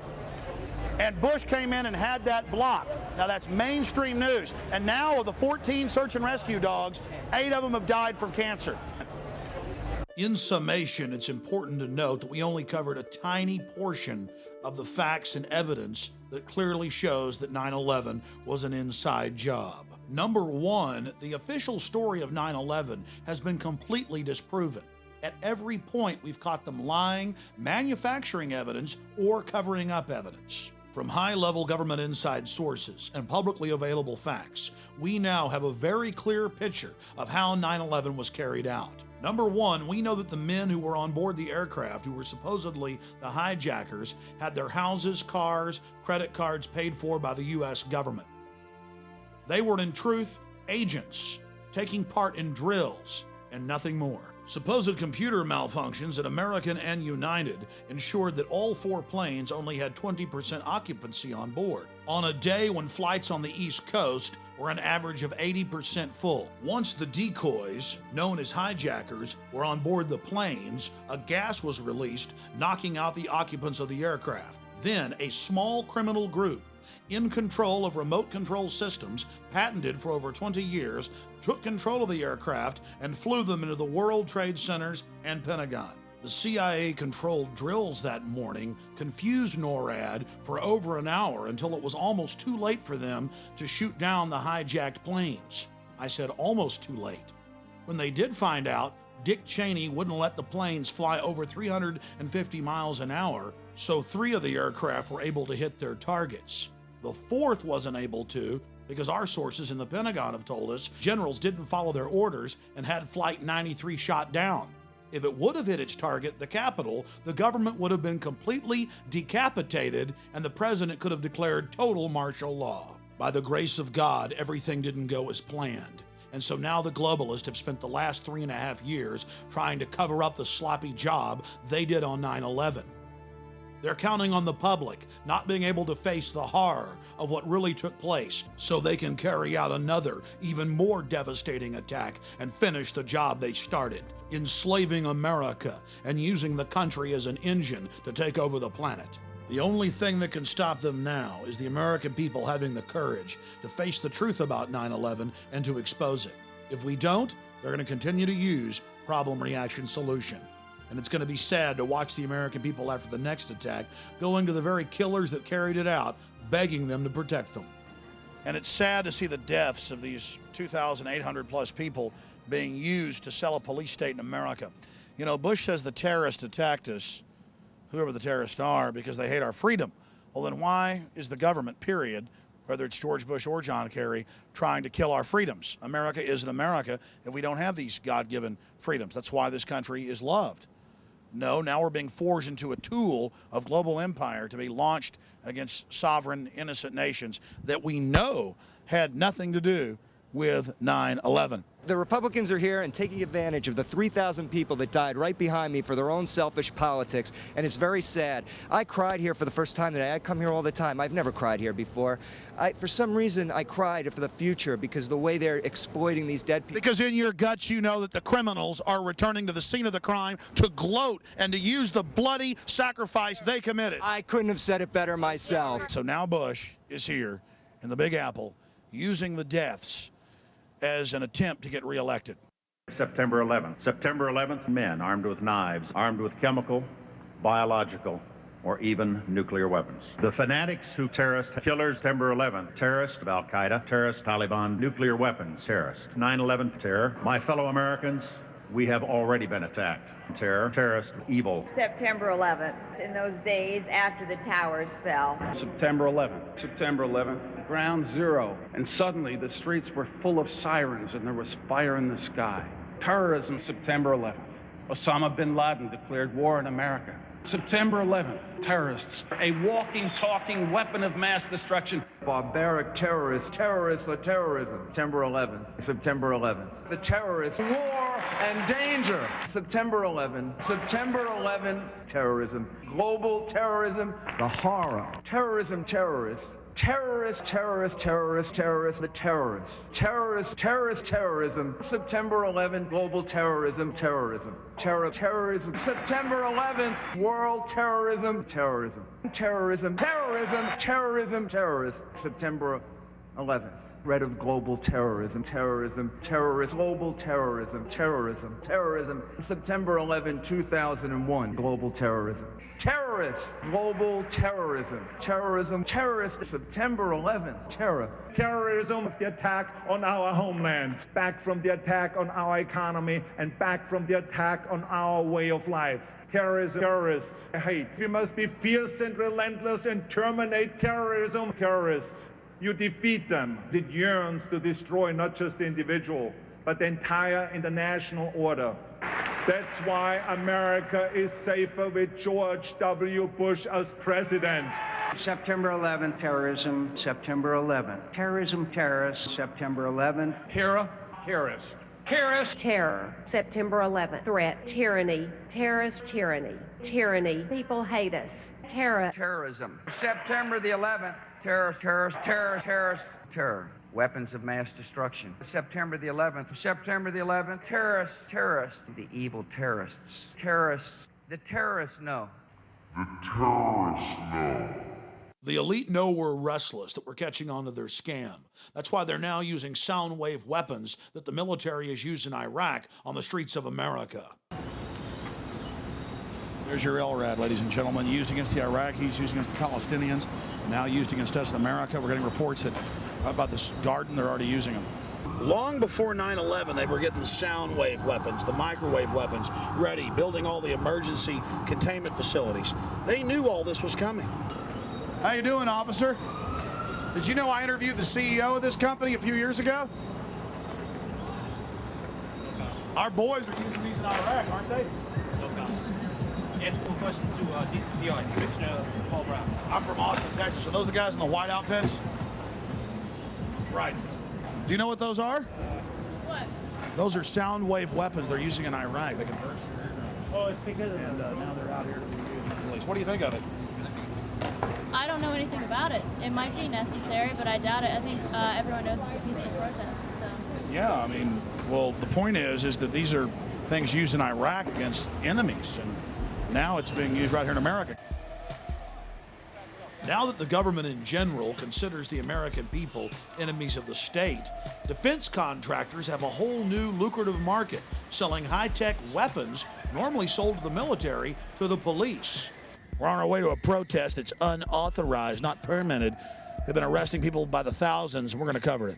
Of all the hundreds of huge protests we've seen, a small group broke off with an unpermitted march and is moving down towards Madison Square Garden, or MSG as New Yorkers call it.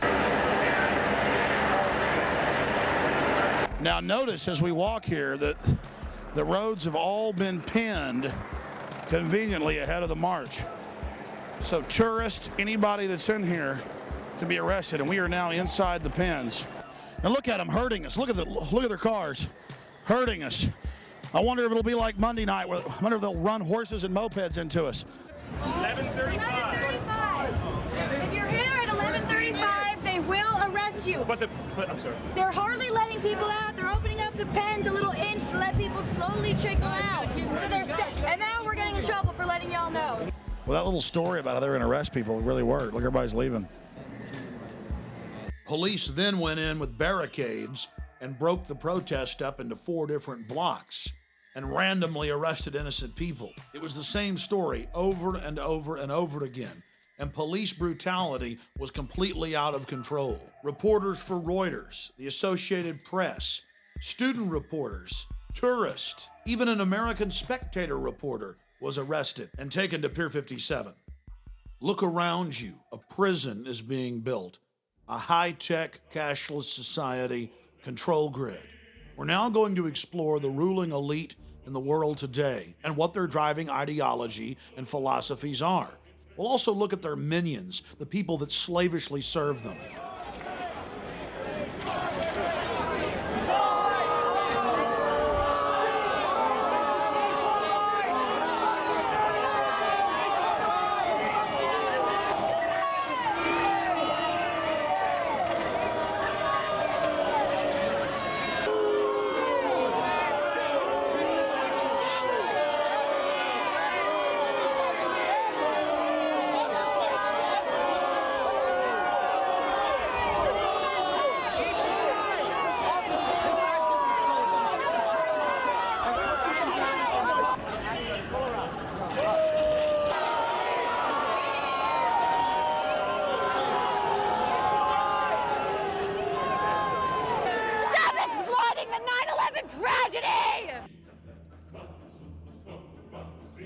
Well, here we are all the way from Austin, Texas, covering the Republican National Convention. What we're seeing here is Skull and Bones coronation number 2.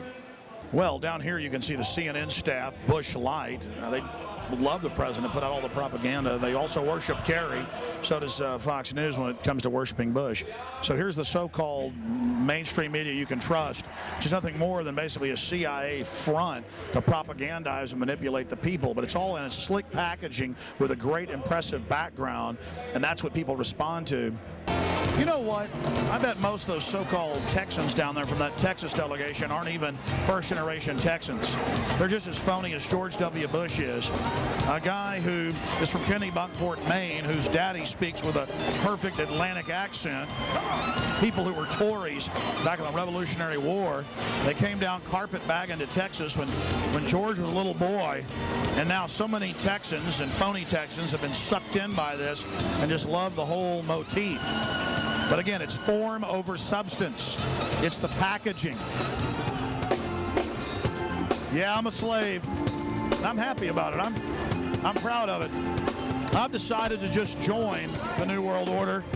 I've decided to just go along with it and have a good time. The media has really been covering Skull and Bones lately, how Bush and Kerry are both members. Are you aware of that organization? I am not. Does it concern you that they both were in the same fraternity in college and just 2 years apart? No, it does not. Just one hell of a coincidence that 15 members each year out of 290 million people and the 2 presidential candidates are Skull and Bones. I would say that's a coincidence. I would say that's a coincidence. Yeah.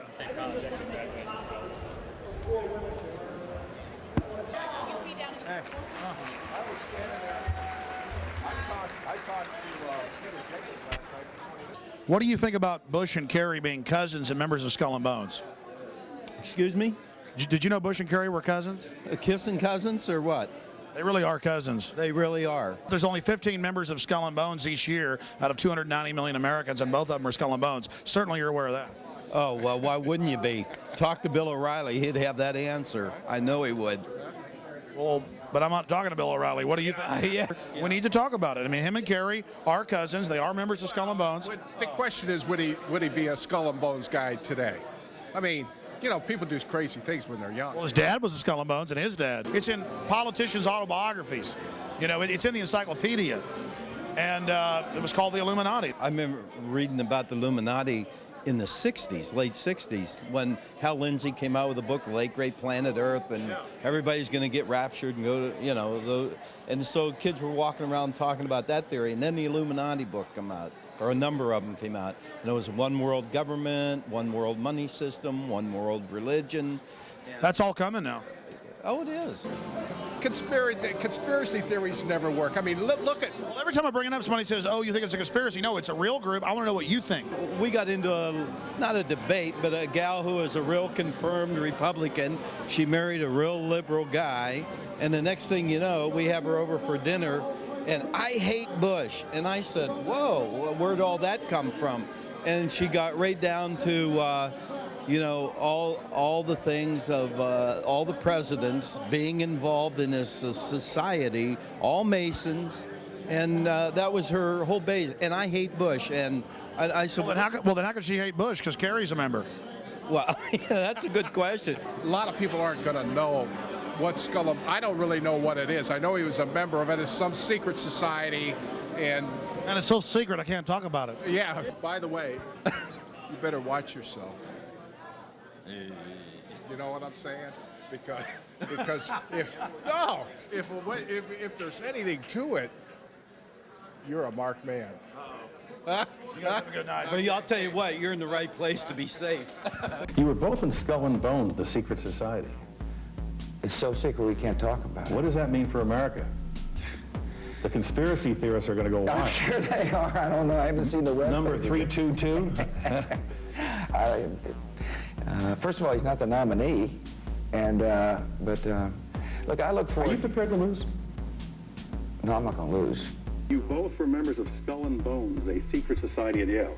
What does that tell us? Not much, because it's a secret.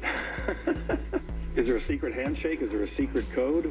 I wish there were something secret I could manifest. 322, secret number? There are all kinds of secrets, Tim, but one thing is not a secret. I disagree with this president's direction. Most people don't know the Order of Skull and Bones at Yale is simply one chapter in a larger global organization known by many as the Illuminati. Its symbol is a skull and crossbones and the number 322. Skull and Bones is the name used by the uninitiated or non-members. The true name of the organization is the Order of Death or the Order of the Death's Head. George Bush and John Kerry have both been initiated in the same way. They swore an oath to the tomb, to the order of death above all others, and to wage eternal war against all of humanity. In April of 2001, ABC News was able to get a few minutes of video of a small portion of the ritual that's conducted outside in a courtyard. What they witnessed was macabre, chants of death equals death and devil equals death, accompanied by mock human sacrifices. President Taft was a prominent member of Skull and Bones, and in 1900, he became the first president to visit Bohemian Grove in Northern California, a satellite of Skull and Bones. For 3 generations, the Bushes have been members of Skull and Bones, and for 3 generations, they've traveled to Northern California and the Bohemian Grove. There are many prominent foreigners, like German Chancellor Helmut Schmidt. Ronald Reagan, Richard Nixon are pictured here in 1957 at the Bohemian Grove. Both men wrote about the organization in their public memoirs. Schwarzenegger is a reported visitor to the Bohemian Grove, as well as former President Jimmy Carter.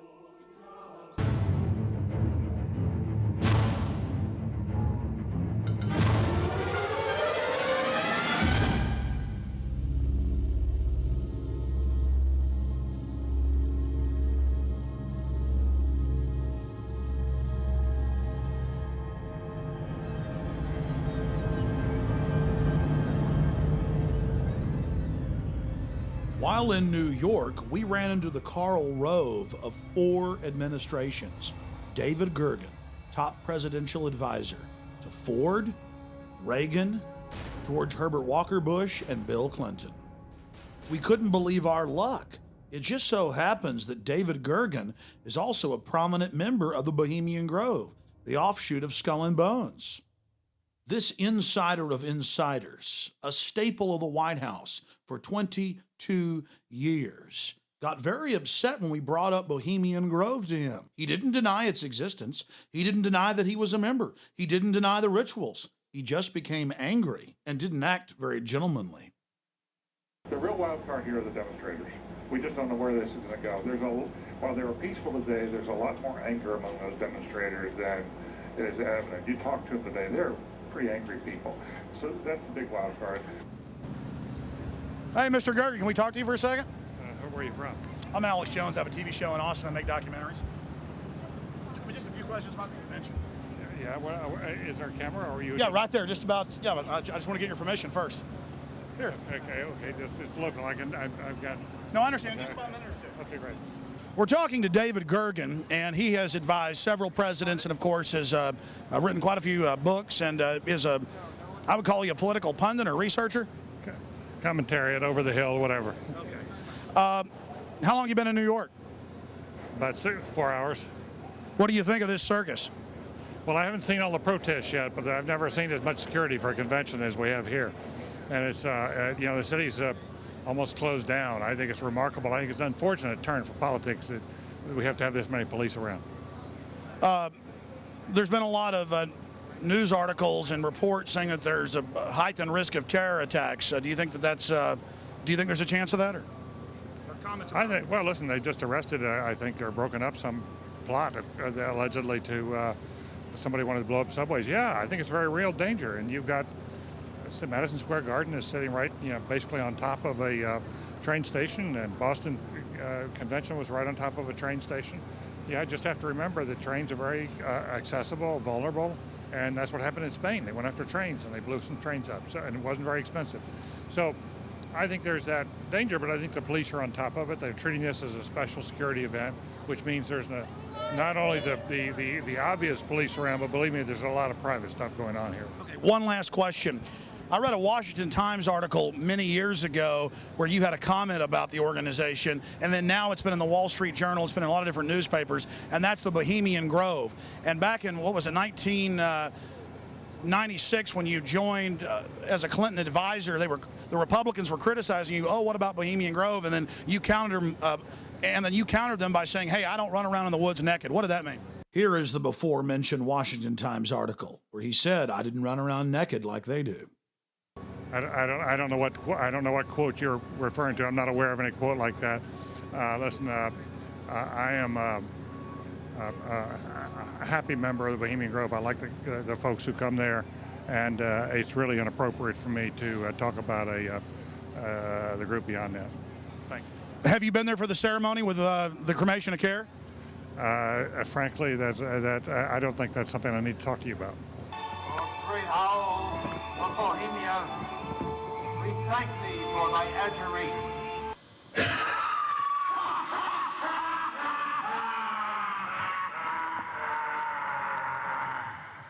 Have you been there for the ceremony with the cremation of care? Frankly, I don't think that's something I need to talk to you about. Really? That's right. Well, I'm Alex Jones, and I snuck in there in 2000. I'm the guy that blew it wide open and got the video. It's been on national TV. Well, I disrespect you for that. You do? I do. But it's a lot of big public officials going in there. Don't we deserve to know? I don't know anything about you, and I don't know anything about your film. But if you go in there with an understanding, you violated that understanding by releasing that film, and I don't respect you for that. Really? But we have public officials. I'm sorry. You took an understanding when you went in there that you would not do that film. And did you have an understanding when you went in there? No. Did you crash it? Yes. Yeah, and it has no trespassing signs there too, doesn't it? No, they put them up after. Oh, I'm sorry. Just walked in. I'm sorry, sir. I've been there before. I know what the circumstances are, and I'm sorry you violated the understandings. That was not a gentlemanly thing to do. But what about the ritual? Is the ritual gentlemanly?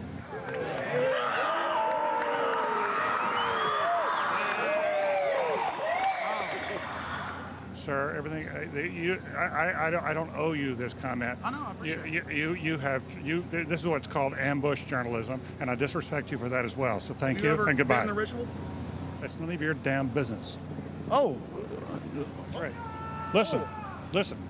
You go around and make understandings with people and violate them. You ambush people on the streets, and that's inappropriate form of journalism. If you wish to practice that, that's fine, but don't ask others to respect you for it. If you want to, you can do. You're a free American, like anything you want. If you want to be uncivil and rude and ungentlemanly, that's up to you. But don't expect the rest of us to say, "Oh well, you're there, Mr. Gergen." I'm sorry, nobody sets policy in there. We try to be gentlemen, and obviously, you don't belong there. Weaving spiders come out here. Yeah, that is a three-pointer. Woo! Boy, I hit the hot button. Mr. Gergen, have a wonderful life. Say hi to Moloch for me, Canaanite deity, and I'll see you at Eyes Wide Shut, baby. Bye-bye. Get his face, get his face, get his face. Get his face, get in there and get his face.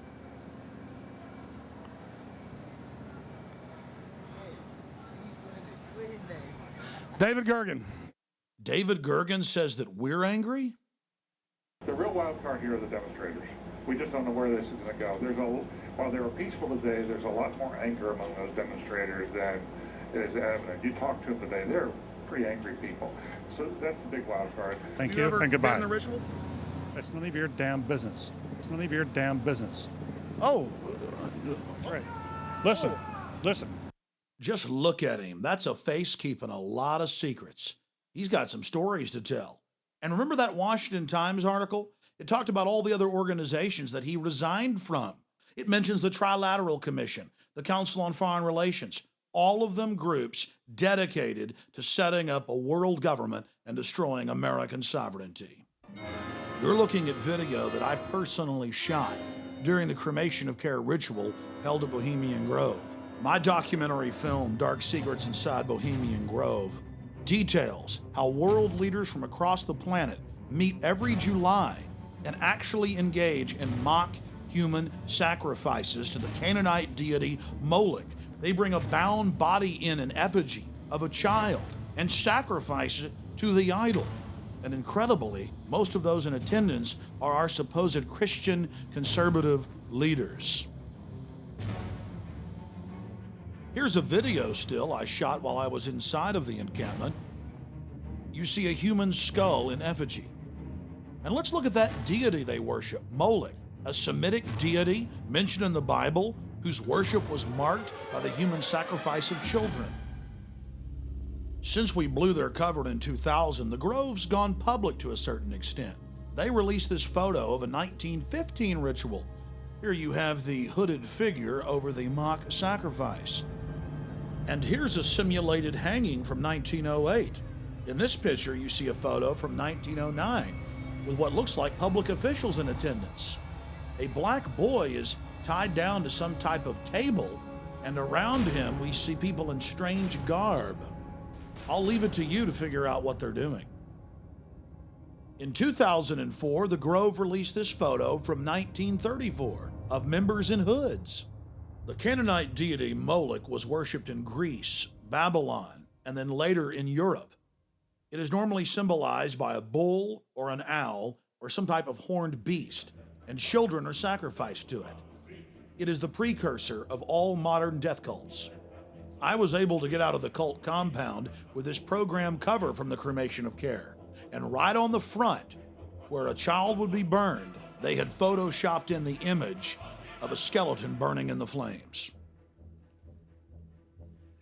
What purpose does this all serve, having world leaders congregate and engage in an ancient Canaanite ritual of mock child sacrifice? It's a way of binding them together, whether it's George Herbert Walker Bush or Henry Kissinger or Ronald Reagan or Federal Reserve Chairman Alan Greenspan, who's been a member since 1984.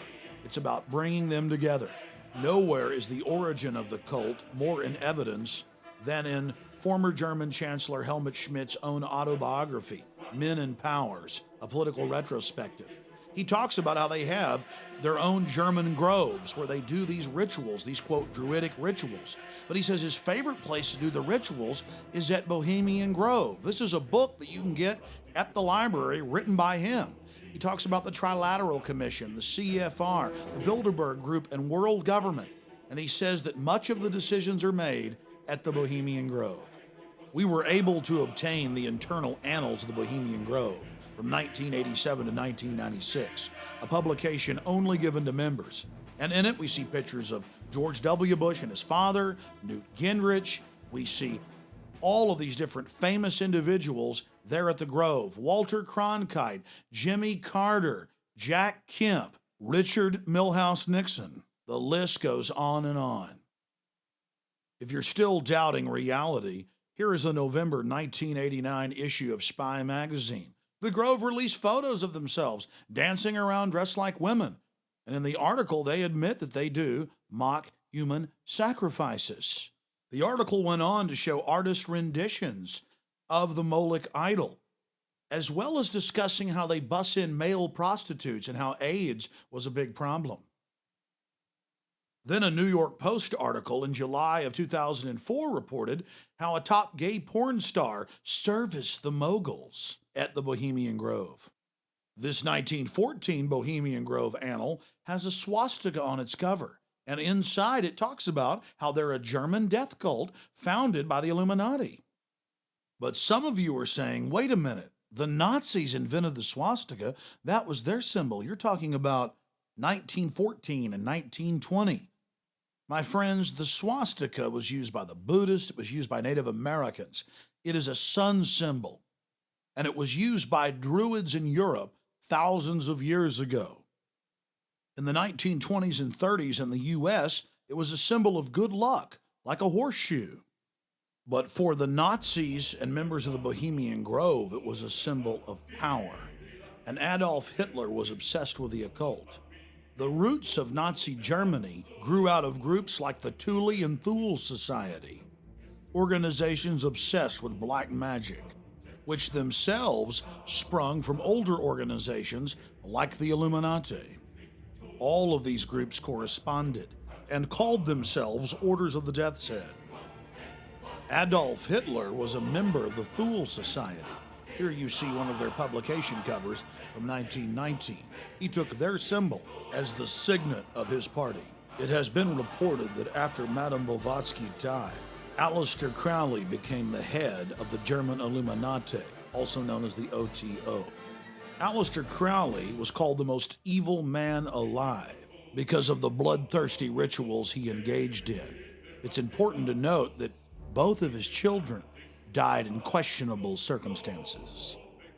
So should we be surprised that the leader of the Third Reich, who killed millions of people, was an adherent of both of these sickening individuals? The Waffen-SS were the henchmen of the Nazi Party, and they wore an aluminum or silver death's head on their hats. Here you have a famous field marshal of World War I, and adorning his headdress is a death's head. In reality, all of Hitler's actions were nothing more than a manifestation of the deepest and darkest dreams of the Order of Death. And remember that the Order of Skull and Bones and Bohemian Grove are nothing more than offshoots of this global movement. The Nazis wore a skull and crossbones on their hats. Compare that to the skull and bones symbol. And beneath that, an early Nazi Party medal, not just with a swastika, but the 32 or 322 of Skull and Bones. We see these symbols throughout Nazi culture, especially on their icons and standards. Hitler believed that they drew power from these symbols, and he publicly talked about it. Here is an official photo taken from the Presidential Library of George Herbert Walker Bush, showing him standing with his classmates. And there it is, the Order of Death symbol, the skull and crossbones with 322 beneath it. Would it surprise you to know that one of the chief members of Bohemian Grove, Thomas Watson, was also an adherent of Adolf Hitler's ideology, and that international business machines were integral in controlling the death camps? IBM was absolutely essential in assisting Hitler in numbering and exterminating the Jews and other undesirables. The famous tattoos on Jews' arms were international business machine numbers that were entered into the computers.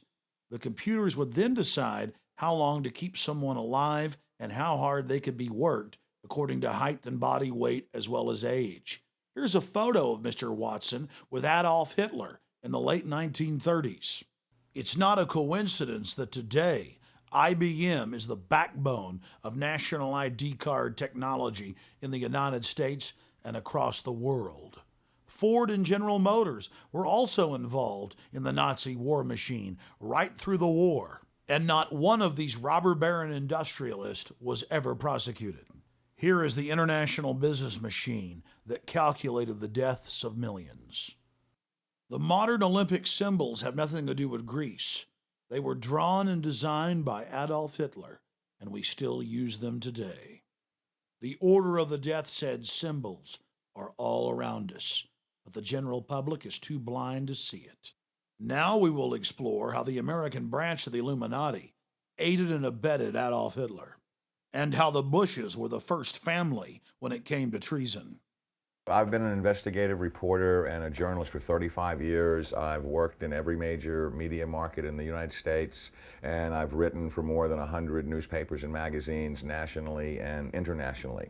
So last September 17th, I became the first journalist in U.S. history to go to the U.S. National Archives and the Library of Congress and pore over the thousands of pages of documents in both places to prove beyond a shadow of a doubt or any refutation of the facts that Prescott Bush, the grandfather of George W. Bush, and George Herbert Walker, his maternal great-grandfather for whom his daddy is named, were Nazi traitors to the country who should have been tried for treason. 2 weeks ago, in early August, a major world newspaper, The Guardian of London, finally got on the story internationally, and they flew a renowned reporter of theirs named Duncan Campbell over to Washington to take me back to the archives and Library of Congress so that they could verify that these explosive documents were real and I didn't have forged copies. Prescott Bush was the grandfather of George W. Bush and the father of George Herbert Walker Bush, and George Herbert Walker Bush is named for his father-in-law, George Herbert Walker. Prescott Bush graduated from Yale in 1917 and was in Skull and Bones with E. Rowland Harriman, who was the younger brother of W. Averill Harriman. The Bush family really had nothing going. They were essentially social climbers and opportunistic people. At the time that Prescott Bush met Dorothy Walker, he was a tire salesman. And George Herbert Walker, as all fathers do when their daughter's going to marry someone, said in his heart, you know, it's not an appropriate thing socially that my daughter marry a tire salesman.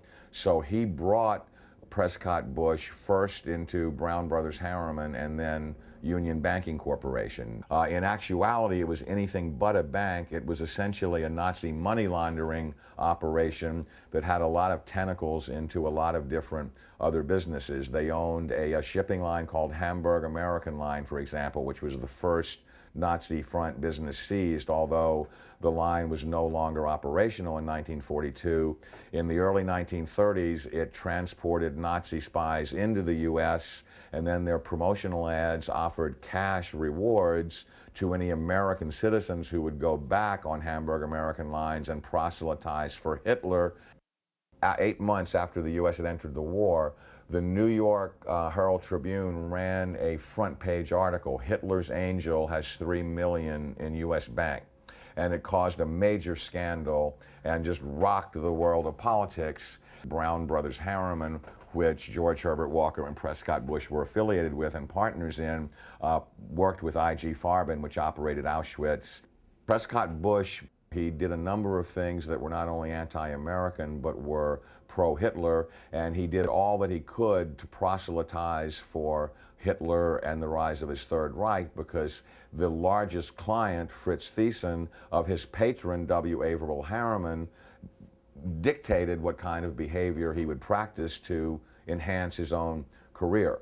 So he was put on the board of directors of Union Banking Corporation, and he was also a shareholder in Union Banking Corporation along with E. Rowland Harriman. But what's interesting about what the documents show is that they clearly state that all of the shareholders were phantom shareholders for Fritz Thyssen and did his bidding directly.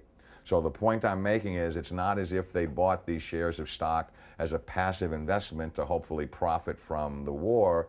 They were directly doing the bidding of the individual who built the Nazi war machine.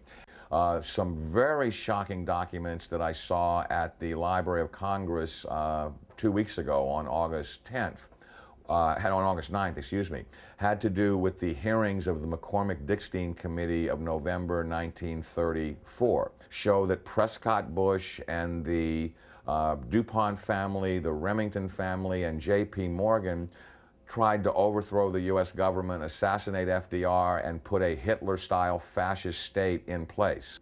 I have in my possession testimony from the McCormick-Dickstein Committee in November of 1934 by one of the fascist plotters that they were going to follow Hitler's model exactly and impose martial law on the United States, round up unemployed people that were worthless to the economy and troublemakers and Jews and put them into internment camps. And their plan was, if necessary, to exterminate the people that could not be part of the effort. The only reason the coup attempt in 1934 didn't succeed is that they hired the wrong general to lead it, General Smedley Butler, the great Marine hero, two-time Congressional Medal of Honor winner, who worked with the plotters just long enough to be able to identify who they were and then blew the whistle on them to Congress. Incredibly, after being warned by the FBI and the Justice Department and the Treasury Department to cease and desist in their Nazi dealings, they had continued them until 1951. There had been 28 additional seizures of Nazi assets and Nazi business fronts between late 1942 and 1951, and that they had moved Nazi assets into Switzerland, Brazil, Argentina, and Panama, and they had continued to do business with their primary Nazi patron, who was Fritz Thyssen, who backed Hitler beginning in 1921 and who was the wealthiest man in Germany, and a steel and coal baron who, with his partner Friedrich Flick, essentially built the Nazi war machine along with I.G. Farben. In 1951, when Fritz Thyssen died in Argentina, Union Banking Corporation was liquidated by the U.S. government, and Prescott Bush received $1.5 million for his holdings in his Nazi business, and that was the beginning of the Bush family fortune for all intents and purposes. George Bush doesn't take his philosophical foundation from the Bible or the teachings of Jesus in the Sermon on the Mount. George Bush takes his inspiration from what he learned in Skull and Bones and from the Thule Society that Hitler and Goebbels and Goring cut their teeth in, Bohemian Grove, these evil organizations that perpetrate the ugly things that these criminals are doing to this country for which they must be held accountable. Now you look at the Republican National Convention this week and you bring in Arnold Schwarzenegger to speak last night. Schwarzenegger is the son of a Nazi. He has praised Nazis. He has praised Hitler. He talked last night in terms like, we will not falter, we will not waver, we will win this war on terror. He's a leader who doesn't flinch, who doesn't waver, and does not back down. Well, that's exactly the speeches that Hitler made after the Reichstag fire. Terrorism and the homeland being under attack are precisely the issues that Hitler used to subvert everything within the German system of government. This is a criminal regime. They not only emulate Hitler, but its genesis comes from Hitler. And I defy anyone, a historian, journalist, author, anyone, to come forward and disprove my premise that you cannot differentiate Hitler's invasion of Poland in 1939 and the Reichstag fire and his attempt to dominate the world from George W. Bush's unprovoked invasion of Iraq and subversion of the Constitution through the Patriot Act after 9/11, which I submit is his Reichstag fire. Karl Rove and his minions are every bit the masters of propaganda that Joseph Goebbels was. They literally took lessons from Goebbels and Goring about how to create such brilliant propaganda that unreality can become reality, and reality can be subverted to fantasy political subterfuge right before your eyes. So there's just an endless broken record that is leading up to the present era, that the Bush family has had a single goal for 100 years, which is to become the most powerful family on the planet and to rule the world. And they are on the verge of doing that under George W. Bush. It's critical that every citizen of this country rise up and do something, because the day of reckoning is at hand, and these people are Nazis. They are practicing Nazi philosophy. They are mimicking Nazi tactics, and time is running out. And now it's being reported that the architect of the Bush administration's policies, Karl Rove, is the grandson of Karl Rover, a Gauleiter or governor over an entire state in Nazi Germany. Pulitzer Prize-winning journalist Bob Woodward, reporting on a Bush rally, said that Karl Rove likened the meeting to a Nazi rally. Now the Bush-Rove-Schwarzenegger nexus is promoting worldwide war in the name of America's safety to stop the threat of terrorism. The same secret society that funded and supported Adolf Hitler is now supporting a move towards world government, and Karl Rove is out there on point pushing Arnold Schwarzenegger for president. Today. We don't know what to make of the fact that he seemed to be somewhat part of the winner's circle, do we? We don't know why he was so much in evidence today. Well, he's the Republican governor of the most populous state in the Union, who was very supportive. He's an old friend of 41's. The San Francisco Chronicle reported the decision to have Arnold run was made by Rove at the Bohemian Grove. You've got to hand it to the political wizards. Tens of thousands of Republicans at the RNC praising and chanting for a man who's for open borders and rabidly against the Second Amendment, but they've been told to worship him, so they are. This isn't the first time we've been fooled by foreign usurpers. There was another interesting meeting in Madison Square Garden back in February of 1939 by the Bund, or the American Nazi Party. At the very same venue where Bush and Schwarzenegger gave their speeches in 2004, the American Nazi Party promoted the vision of Adolf Hitler. In fact, the Nazi Party in America was very, very popular. The people hadn't yet seen the danger, because while the American people slept, Nazi agents like Prescott Bush were working overtime for the Reich. And Arnold's father, Gustav Schwarzenegger, was busy too, volunteering for the Nazi Party in Austria when it was illegal and becoming an SS officer. And Karl Rove, reportedly his grandfather, again, was a Gauleiter, or a governor, over an entire German state. Mr. Fritz Kuhn.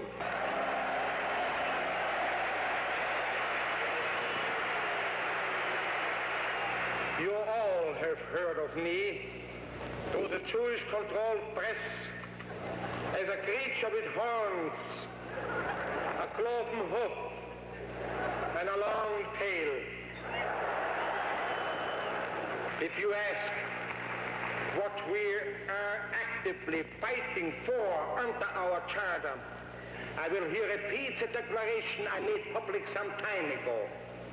First, a social, just, white, Gentile, ruled United States. Second, all the American Nazis talked about was how much they loved America, how pro-USA they were. And a lot of the public bought it. And the fathers and grandfathers of the men who run our country today were in full support of the Bund. It's now the 21st century, and things have gotten a lot slicker. The question is, will the public buy it? California Governor Arnold Schwarzenegger.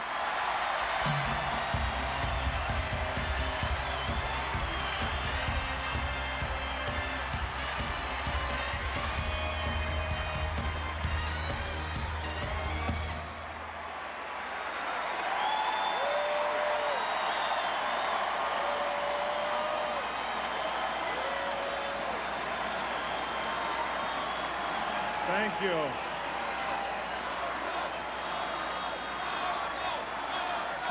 Did I wake up in the middle of a Twilight Zone or Outer Limits episode?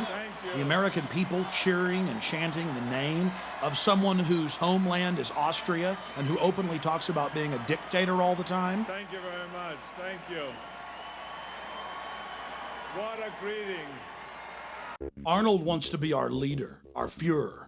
And as American citizens, we have a right to expose him. And that's what we're about to do. From CBS's 60 Minutes to NBC's Meet the Press, Arnold has been all over the airwaves, pushing for amending the Constitution so he can run for president.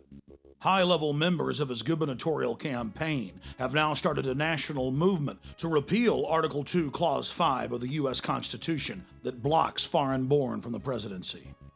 In November of 2004, former President George Herbert Walker Bush gave Schwarzenegger the George Bush Award at his presidential library in College Station, Texas.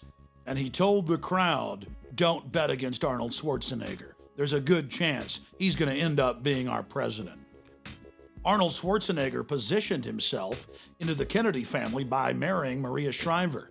And now she's out shilling for him, but saying, "It's for other foreigners, not for my husband. Change it for everybody. It's fair. Just trust me." For well over a year, every day they're in the newspapers or on television pushing to change the Constitution. And now Schwarzenegger, in an authorized biography, has told the Kennedy biographer that yes, there is a secret plan to put him into the White House.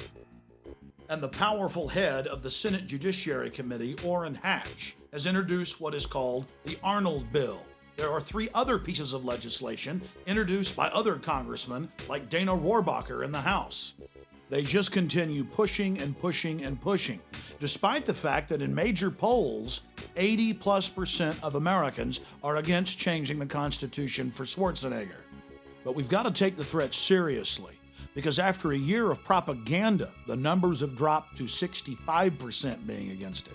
And then you have to ask yourself, what will those numbers be in 4 years? The elite love Arnold Schwarzenegger because he has an international appeal, and they've been very carefully grooming him for his role as American president inside the New World Order. That's why we've launched Americans Against Arnold and the website arnoldexposed.com in a desperate attempt to stop this foreign usurper. Efforts by supporters of California Governor Arnold Schwarzenegger to change the United States Constitution are not sitting well with the Texas radio host. Alex Jones claims he raised $5,000 in just 2 hours to combat the campaign for a constitutional amendment to make non-native citizens eligible to serve as president. Jones says he will run TV ads in Austin, Texas and Sacramento, California, opposing the amendment drive. Now let's look at the men who hold the strings connected to the marionette.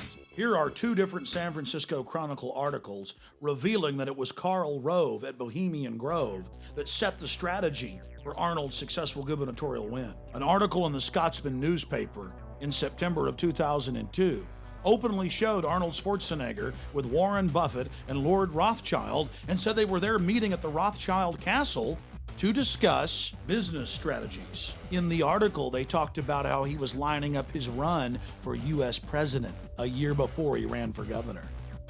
In the middle of the Enron-engineered California energy crisis, Arnold met secretly with Michael Milken, the junk bond dealer, and Kenneth Lay at a Beverly Hills hotel. The federal government has now released documents from the event, and guess what they were doing at the meeting? Discussing how to cover up Enron's culpability. Arnold ran for governor promising that he wouldn't take special interest money. Guess what? He's broken all previous records for taking corporate money. Like other famous Austrians we can think of, Arnold is obsessed with being king of the world. He's told friends, family, newspapers, magazines, over and over again that he wants to be ruler of the world, that he dreams of being a dictator, that he wants to be worshipped at a Nuremberg-style rally like Hitler. Rolling Stone reported on it in the 70s. The London Guardian and CNN in 2003 both reported how he told friends and family of a recurring dream where he walks the earth as our ruler, and of a 50-year plan he had as a young man to become world ruler. In 1990, he told U.S. News and World Report, "My relationship to power and authority is that I'm all for it. People need somebody to watch over them. 95% of the people in the world need to be told what to do and how to behave." Following in the footsteps of dictators before him, Arnold loves to be seen with giant images of himself behind him. The cult of personality concept in politicians is totally alien to America's history, but it's second nature to people like Kim Jong-il, dictator of North Korea, and ousted dictator Saddam Hussein of Iraq. It was pioneered by Alexander the Great and used to great effect by the Roman emperors. Hitler and Stalin just loved it because it made the people feel insignificant. In the dystopic novel 1984, huge portraits of Big Brother stare down on the slaves. But after all, Arnold's just going with the times. Now across the United States, we've seen these giant billboards with George Bush's picture on it, paid for by his supporters, that say, "George Bush, our leader." President Bush has done something that no American president has ever done. He likes to prance around in military uniforms, reminding us of where his power comes from. We should all be concerned that our president is dressing like Saddam Hussein, Fidel Castro, Mao Zedong, and Adolf Hitler. And Bush loves to be seen in uniform with lots of troops behind him. But so does Arnold. Here is Schwarzenegger giving the fascist salute in one of his bodybuilding poses. A trick the pro-Schwarzenegger press likes to play on the people is to focus on his father and then go, Well, he can't help it if his father was an SS officer. What they don't like to focus in on is Nazi war criminal Kurt Waldheim, who was Secretary General of the United Nations. At his wedding to Maria Shriver in 1986, in front of a massive press in attendance, he said the following: "My friends don't want me to mention Kurt's name because of all the recent Nazi stuff and the UN controversy, but I love him, and Maria does too, and so thank you, Kurt." Here's a photo of Arnold Schwarzenegger with Kurt Waldheim in Austria in 1999. Kurt Waldheim was an elite Nazi as well, an officer in the SS. He hunted down American soldiers in Serbia and killed them. An article in '92 in Spy magazine reported on how Arnold liked to give away recordings of Adolf Hitler to friends in California. It also reported on how he loved to give the Sieg Heil salute. Former Mr. Universe Rick Wayne went public and talked about how Arnold loved to call black people the N-word and said they couldn't run or do anything, and how he went on to say that blacks were basically worthless to society. A second champion black bodybuilder, Robbie Robinson, went public. And in his testimony, he talked about a public event in front of thousands of people where Arnold in 1978 began screaming, "Down with the N-words, down with the blacks, subhuman, you people can't run the country." It goes on, but the mainstream media ignores it. Arnold's barbaric treatment of women is legendary, and he's publicly apologized for it. The reason this is so important is it shows a total lack of control. He's a wild man. More important is his love of domination. He loves to degrade underlings. Arnold has never challenged a 2001 Premier magazine article where he reportedly makes unattractive members on set get on their knees and call themselves ugly dogs. He reportedly revels in humiliating people until they cry. Not only is he a man after the elite's own heart, loving to dehumanize, he's totally compromised. If we know about all of these skeletons, imagine how many are still in the closet. In a sit-down interview Arnold gave We magazine, he talked about drug use and sex orgies. The elite just loves that, total control over their puppet. Then there's all the publicly available gay porn. That's right, in gay porno mags, Arnold's done some spreads. But on top of it, there's the private collections of people like Robert Mapplethorpe, who was a pioneer in hardcore homosexual pornography. One of the biggest problems in Arnold's portfolio of horrors is his admitted use of anabolic steroids. Anabolic steroids, especially heavy use, can permanently change one's psychological makeup. He's also been a poster child for steroid use that has been a ravage on the youth of America. But being a bad role model is nothing compared to the psychological effects that include mania, roid rage, extreme aggression, delusions of grandeur. This is what testosterone and its derivatives cause. It's in the medical handbooks. So let's look at this again. An individual who says he wants to be a dictator, who reportedly hands out recordings of Adolf Hitler's speeches, who openly promotes admitted Nazis like Kurt Waldheim after they're exposed as Nazis and doesn't apologize about it, now wants to be our president. And he's taken a drug that can permanently alter the chemistry of the brain, making you domineering and aggressive and delusional. We're talking about Arnold Alois Schwarzenegger being positioned to be president of the United States, in control of all of our military forces. Think about this compromised individual. In control of our B-2 bombers, our nuclear submarines, our nuclear missiles, our Air Force, our Army, our Navy, everything. You put that together with the police in black uniforms, the ski mask, the Patriot Act. It's a nightmare. And we have the very same elite that tried to bring Hitler to power now pushing Schwarzenegger. It's up to you, America. You better research these facts for yourself and take action to defend our republic from enemies foreign and domestic. In the battle for our liberties and freedoms and our children's future, it's going to be reality, not illusion, is going to save this country. If we believe the propaganda and the slick packaging, we are going to go into the Fourth Reich of the New World Order. Schwarzenegger and his controllers are counting on you to not take action, to not inform yourself and others, to not stand up against this insane action that they're taking against us, trying to put some foreigner from Austria who says he wants to be a dictator and in control of this country. And in spite of the attack on our homeland, on our homeland, on our homeland, on our homeland. Schwarzenegger has the nerve to call America his homeland. By definition, your homeland is the country where you were born. And that country for you, Arnold, is Austria, of the Black Eagle and Lederhosen, where your father was an SS officer, where your mother, when he died, married another top SS officer. That's your homeland. Your homeland is the birthplace of Adolf Hitler, and America will never be your homeland. Your claim of America as your homeland is as false as everything else you do.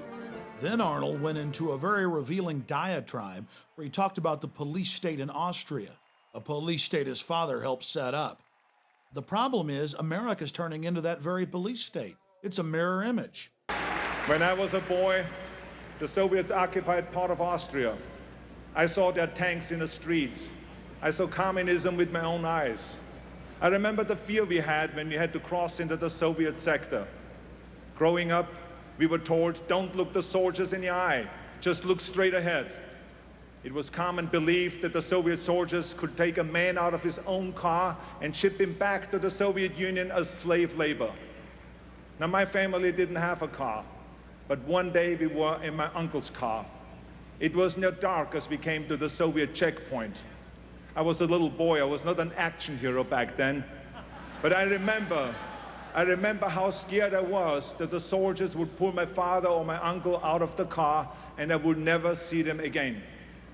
My family and so many others lived in fear of the Soviet boot. Well, Arnold, now America imprisons more people than any other country on the face of the earth. And American children grow up in the high-tech police state that your masters have built. After winning the rigged election against his cousin John Kerry, Bush said that he had political capital. He went on to explain that that meant he could do whatever he wanted to. Look at the number of uniformed personnel, all of them armed. It's estimated there are 60,000 armed and uniformed members of law enforcement here. Roughly one police officer or soldier tasked to this duty per every 4 or 5 spectators, the highest ratio in history. You've driven around this city, Chris, the last couple of days. Brian and I were talking about it. It was close to an armed camp. Ladies and gentlemen, the President of the United States, George W. Bush, and First Lady Laura Bush. Wave to them. Let them know that you love America. Administer the presidential oath of office. Justice Rehnquist. Lord Bush went on to give an oath that he would protect and defend the Constitution, when all he's been doing is trying to dismantle it. His new Attorney General, Alberto Gonzales, has said publicly that President Bush is above the law, above the Constitution, a dictator. Will you raise your right hand, Mr. President, and repeat after me? I, George Walker Bush. I, George Walker Bush. Do solemnly swear. Do solemnly swear. That I will faithfully execute. That I will faithfully execute. The office of President of the United States. The office of President of the United States. And will to the best of my ability. And will to the best of my ability. Preserve, protect, and defend. Preserve, protect, and defend. The Constitution of the United States. The Constitution of the United States. So help me God. So help me God. Congratulations.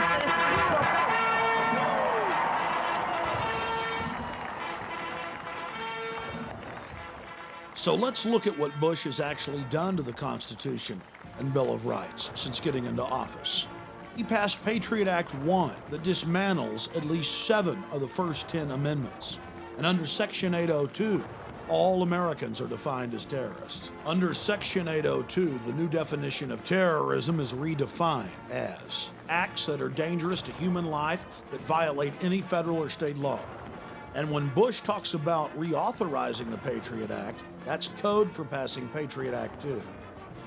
Under the Patriot Act, Homeland Security has visited toy stores over possible trademark infringement. An Army doctor who complained too much was arrested by Homeland Security. Topless bars, zoning disputes, pot dealers. It's all under the Patriot Act. And starting in 2005, all new passports are digitally tracked by an RFID chip. It's easy to get in, but hard to get out. And before he left office, Homeland Security Chief Tom Ridge called for a world ID card. In late 2004, Bush successfully got the Congress to pass a national ID card, craftily hidden in state driver's license under federal standardization. Bush told conservatives that it would stop illegal immigration. There's nothing in the bill concerning immigration other than the fact that it actually orders the states to accept consular matriculas issued by foreign nations, so it actually makes it easier to get into the country. The bill even talks about it being used as an internal passport at checkpoints. Bush also successfully rammed through the Orwellian-named New Freedom Initiative. This forces every child in America from age 5 to 18 to be psychologically tested twice a year, whether you're homeschooled, private schooled, or public schooled. The guidelines for mental illness were written by a consortium of drug companies, and in their own internal documents, they bragged that they'll go from 15% of American children on psychotropic drugs and Ritalin to over 50%.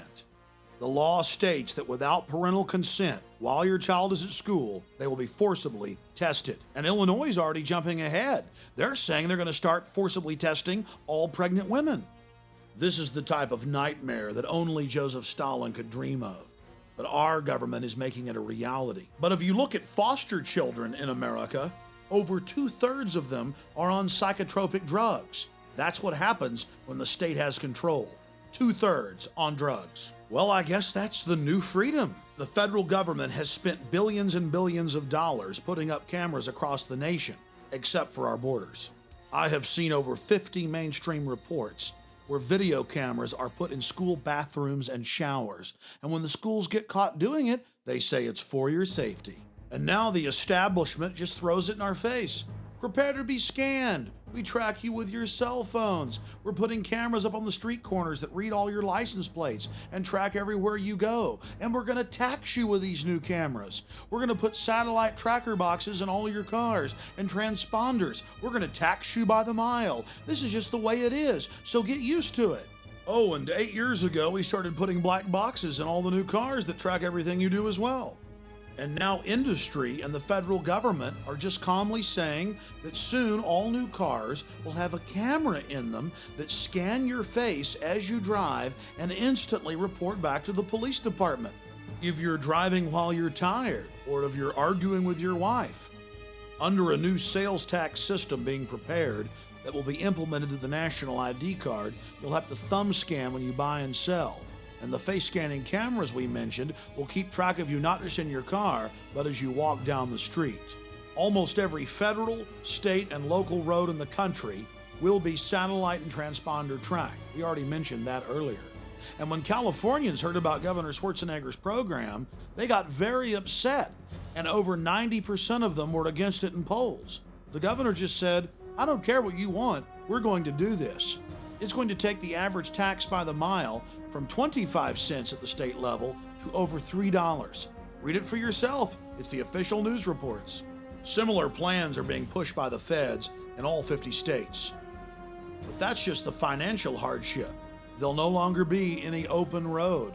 Everything you do will be tracked, chronicled, and traced. Whether it's a large highway or a rural road, everywhere you go will be chronicled. And in middle schools across the country, students are having to wear RFID tags around their necks, tracking and training them how to be good little prisoners. And now hospitals are openly discussing making their patients take implantable microchips. Bars in the United States and Europe make their patrons take chips before they can enter the VIP sections. And now the Mexican Attorney General has forced over 160 of his deputies to take implantable microchips if they want to work in his office. I, Richard Cheney, do solemnly swear. I, Richard Cheney, do solemnly swear that I will defend and support the Constitution of the United States.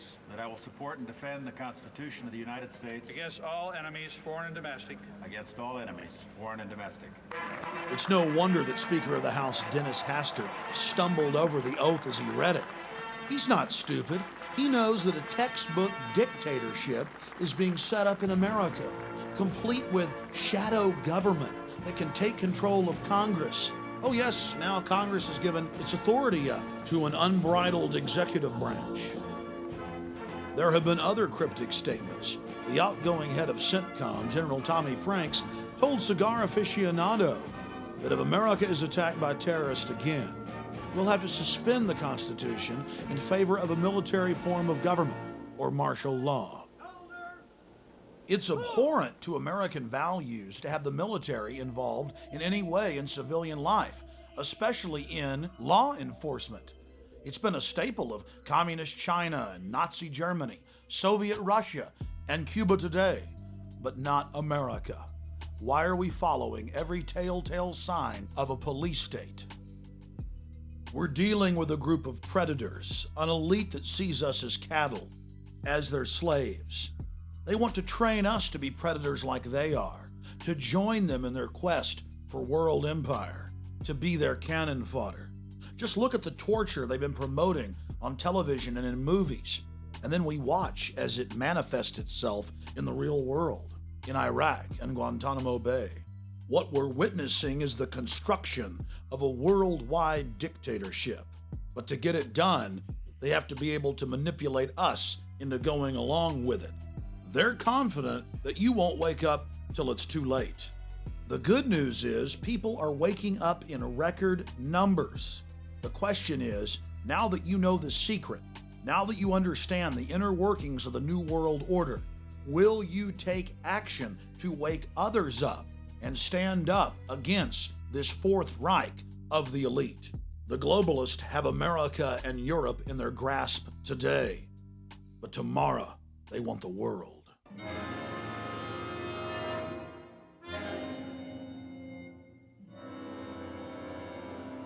Let us never tolerate outrageous conspiracy theories concerning the attacks of September the 11th.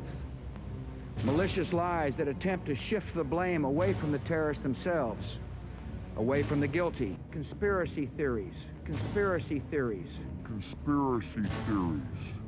The hijackers were instruments of evil who died in vain. Behind them is a cult of evil which seeks to harm the innocent and thrives on human suffering. To purchase additional copies of this film, or to see dozens of other films and important books, be sure and visit Infowars.com or PrisonPlanet.com. Or to order, simply call toll-free 1-888-253-3139.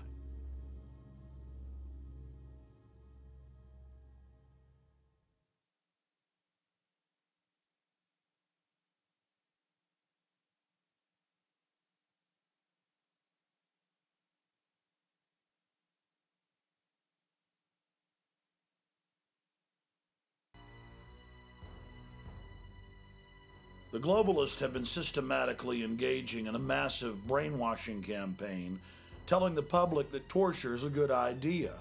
And now we've seen the aftermath of torture. The Joseph Mengele-style abuses include killing detainees and harvesting their organs. But they don't just torture people to death. They do things so horrible we can't even mention them here. And there's no mystery when it comes to finding out who ordered all of this ultra-brutal torture at Camp X-Ray at Guantanamo Bay and Gitmo and 32 other camps in Iraq. Alberto Gonzales and Chertoff and the rest of Bush's crew openly wrote memos detailing how torturing people unto death is an okay thing to do. It's part of the public record. The White House and Pentagon ordered the torture, but when they got caught, they just burned a few of their underlings. The Pentagon's own reports admit that 90% of those that were picked up at checkpoints in Iraq were totally innocent. But that didn't stop them from being tortured. In fact, the Army's own report admits that military dogs were used to bite and frighten detainees, that women were brutally raped, that detainees were beaten to death and sodomized with large objects dripping with battery acid. People's children were also raped in front of them to attain answers. This is the same type of mentality we see from serial killers, and it's riddled with all sorts of perverted sexual abuse. Is this what the land of the free and the home of the brave has become? After 13 years of sanctions, over 1.5 million Iraqis died, 700,000 of them children. And now thousands of private contractors have taken over the torture where the Pentagon left off, following in the footsteps of other famous control freak serial killers and torturers. The only reason the elite is selling us on torture is because they want to condition us to where we will accept its use against us. And it's been going on for decades in America, in the prisons, and against pro-life demonstrators, environmental activists, and anyone else that doesn't totally submit to their tyranny. The footage you're seeing is from the late 1980s and early 1990s, where the police openly pulled out nunchucks, started wrapping it around the arms of peaceful pro-life demonstrators and brutally breaking them, simply because they refused to get off the side of the sidewalk. The police thought it was their right to break people's arms because they didn't follow their orders.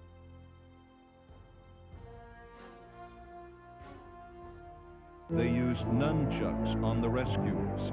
This is an illegal martial arts weapon, and merely possessing one in California is a felony. To be attacked with one is assault with a deadly weapon. Never before in the history of America have nunchucks been used on non-violent protesters. This is the gruesome sight of what happened.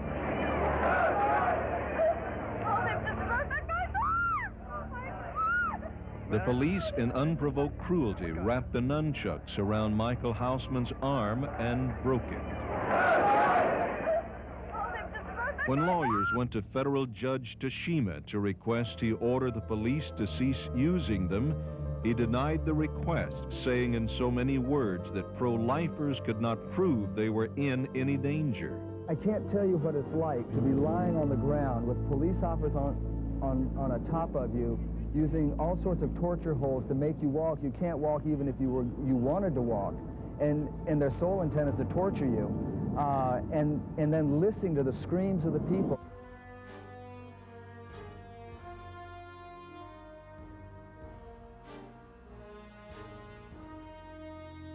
When you bring out riot sticks, it's usually because you expect to see some serious opposition, so you put on helmets and you put on face masks and you carry shields. These policemen were bareheaded. But here it was calculated torture, and the policemen were enjoying the pain. They laughed at the people screaming, and all of us screaming, all grown men, mature men. And you couldn't help but scream.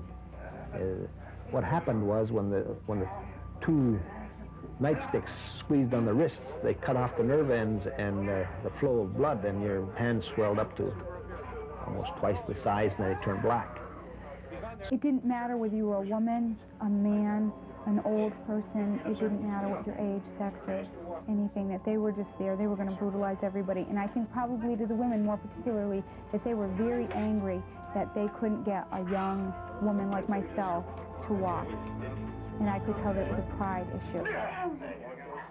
This is an important illustration because it shows us how long this tyranny has been going on in this country.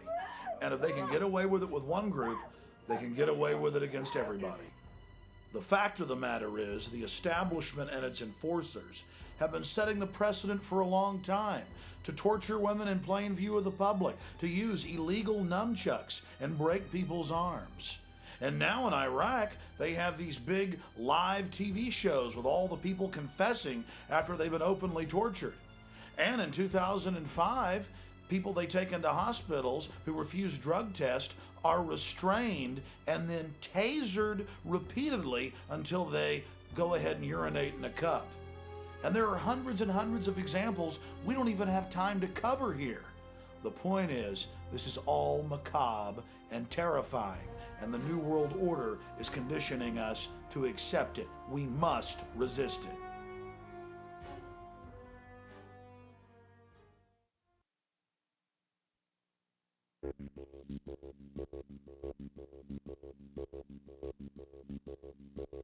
The United Nations was founded right here in the United States in 1945 at the end of World War II. It was set up at the Presidio in San Francisco by our military-industrial complex.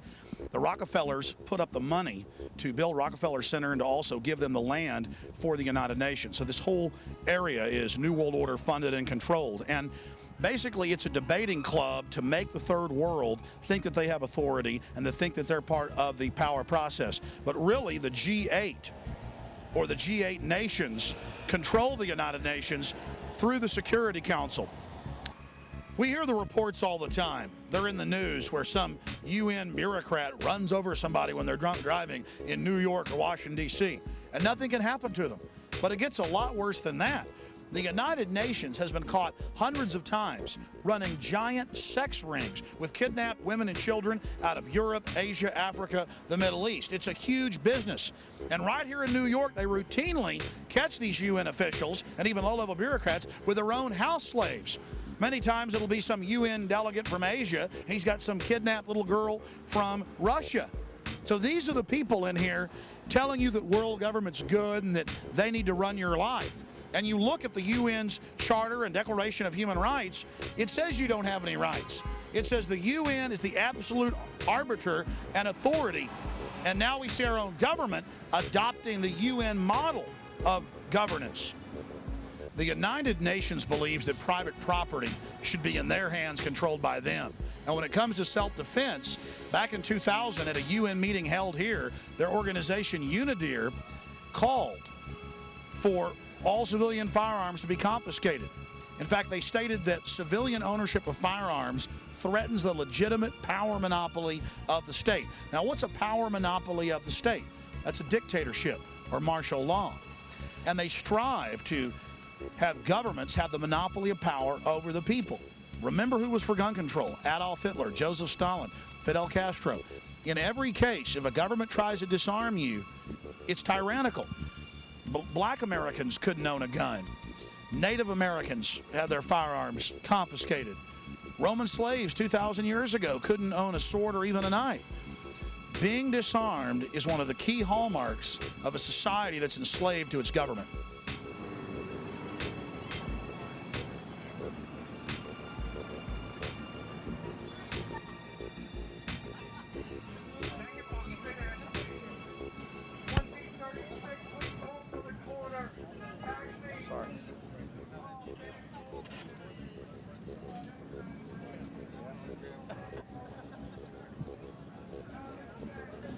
A pile of fake signs meant to look like they were individually made. Getting slick here. Republicans do that too.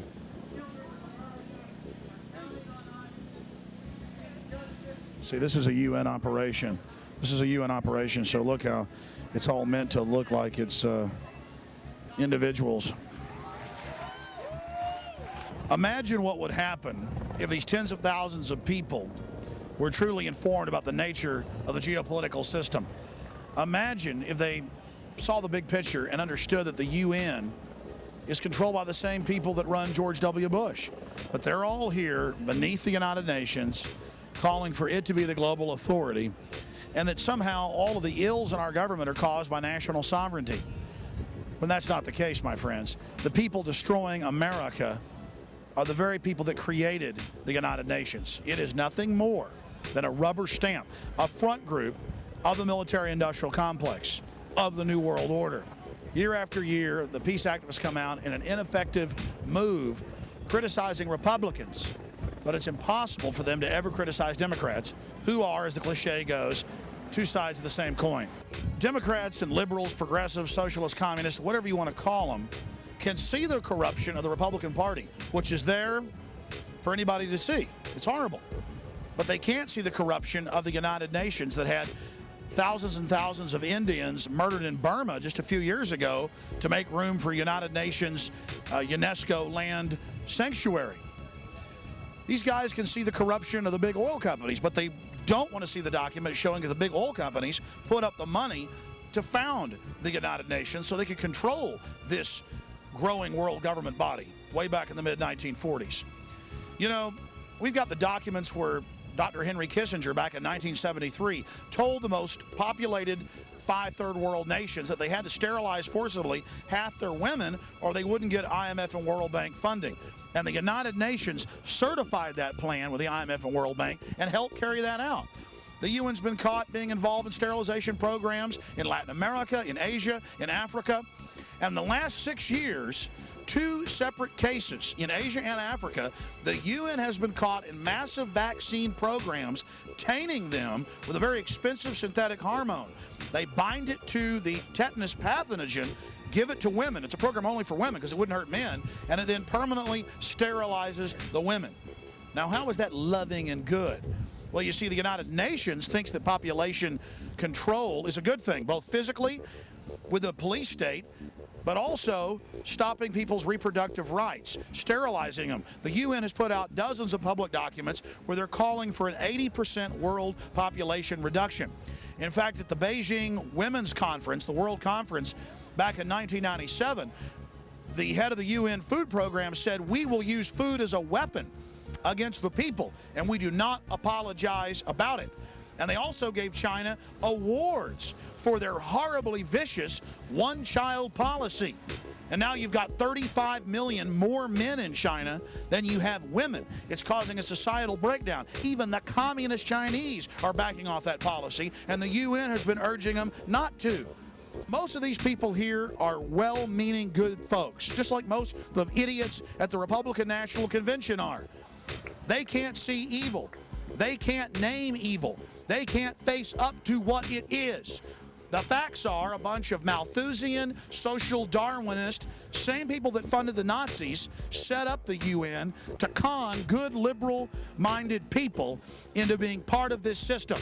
That's all this is something to co-opt the population and to enslave the population and to misdirect people into thinking that they have a real escape from the fascism of the Republican Party and other right-wing command and control dictatorships around the planet.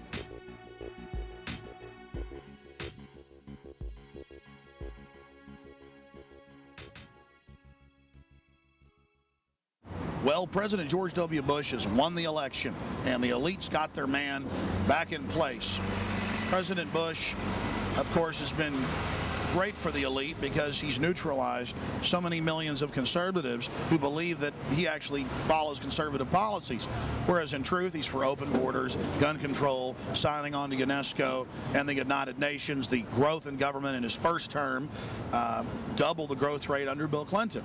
But because he is a supposed conservative, he is a key Trojan horse for the elite to actually bring down our national sovereignty and set up a domestic police state unit, just like we saw in Nazi Germany or communist Russia. And make no mistake, that's exactly what Homeland Security and the new domestic CIA director are doing, is turning America into a martial law nightmare. Bush all along has been a polarizing figure, keeping people in the left or the right paradigm. So is Kerry. He's been very polarizing. That's how the elite wants you. Divide and conquer. Balkanization. That's what it's all about. So now they've put their Trojan horse, their fake conservative, their neocon, back in office under very questionable circumstances. But either way, they always control the outcome of the election because both the candidates are from the same social clique, the same organizations, and they're related. It was the same clique, the Kerry and the Bush. Okay, what is the option? The people, what do they have to choose? The presidential elections have turned into diversions. The real power is at the county, city, and state level. And that's where we can all, as little people, have an effect and get involved and really change policies. So that's where I suggest people get involved. You know, I authored a resolution over 2 years ago to repeal the Patriot Act, and thousands of other people picked up on it, and my personal resolution has been passed in dozens and dozens and dozens of cities.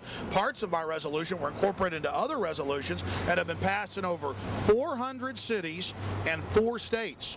That's just so far. I'm sure you've heard about the movement to repeal the Patriot Act at a city and county level. Yes, I did. Well, I just came up with the idea for that over 2 years ago, put it out on my website, Infowars.com. The people like you took action where the power is really at, and we affected change in a mighty way. Instead of being diverted by this smoke and mirrors theater. That's all this is theater with the Bush-Kerry ticket. Okay, the question is how you can act the small people because they believe one way or another way. We're trying to break that paradigm, that false left-right paradigm.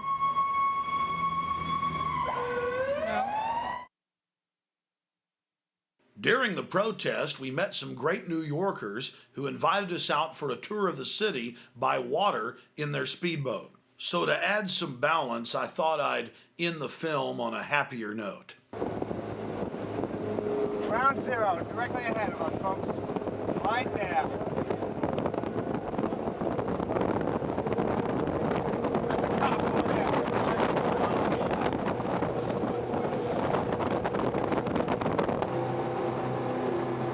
150-yard quarantine. We cannot get within 150 yards. The hollowed out copper shell. Tear down the Statue of Liberty and send it back. There's something still beautiful about it. But No, it's beautiful. There's some interesting theories about what its real meaning actually is. Oh, it's a woman in drag. It's Illuminati. It's a man in drag. Right? It's a man in drag. Freemasons built Illuminati. I love those shoes. Her boobs are all worshiping. It's a man. Every woman's are. Oh, they are? So it's a perspective. It's the angle you're looking at. Why is it Illuminati symbol? What gives it away? Well, apparently, Well, no, admittedly, the French architect was an Illuminati guy. An accident. Well, I have a couple books on it, and sure. I would take it off now. The cop's coming over to us now. Check us out. Well, number one, it's male and female. It's androgynous. It's like in Mel Gibson's The Passion, the devil's male and female. So it's androgynous. Yeah, here comes the cops. Keep it rolling. Okay. I don't think they're going to come over to us. What, pansexual? He's got a 50 cal on the front, 60 cal on the back. Let me get this. But it may be He's gonna park between us and the statue. And they also showed you like the different. They had different ideas before they came up with the process, and I forget exactly why they decided upon this. You know, Alex, you're right. I never thought about that. Look at her arm. That looks like a man's arm. No, it is. It's admitted. The hand is huge. Is that an Adam's apple? A man hand. What's their name? The one with the long legs and the long blonde hair. They all say. I'll handle it, guys. Did I call it gods? How's it going, guys? Hey, how you doing? Good evening, sir. Just checking out the beautiful sights tonight. Like every night, yeah. How's it going, man? I'm sorry? Newport Yacht Club. Yep. We got enough preservers for everyone here, so we got 1, 2, 3, 4, 5, 6, 7, 8, 9, 10. I got 10 in storage up in the front. I got 12 up there. Yeah, we're here. We're pretty much here every night. How's it going, guys? Right. It's pretty quiet out here, huh? Yeah, pretty much. Not a lot of action on it. Yeah. Well, if we see anything, we'll give you a holler. Don't you recognize us by now? No. Stop it, Buchanan. Oh yes, you can. Come on. We're in the boat. She's a beauty. You guys got the life hanging out next to the statue. Come on. That's not too bad. What's better than that, man? You guys have a good night. Take care. You too, man. You, man. Thanks a lot. Good night. Safe. No, that's their line. It's all of our lives. I see. I don't believe this. Later. She's been inside old beds. My impulse is go over there and talk. Downstairs? That's my dialogue. Oh, okay. Oh, yeah. But they were cool. I mean, yeah. Well, they're nice guys. They were nice. But at least we know if there was going to be an Al-Qaeda attack on the statue which you said was like these guys. You did that. I know. 50 mils out.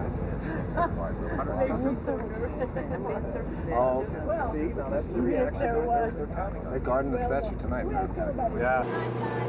Is that the Watchtower Track Society? Yes, it is, yeah. They like to buy buildings next to bridges.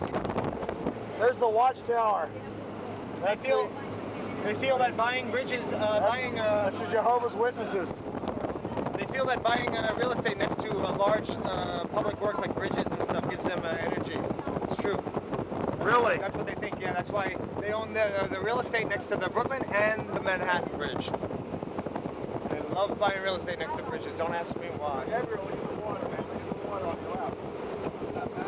And it's all printing presses. You got to see what's going on in there. That is a factory of printing right there. This is a Brooklyn Bridge here. I don't think you heard.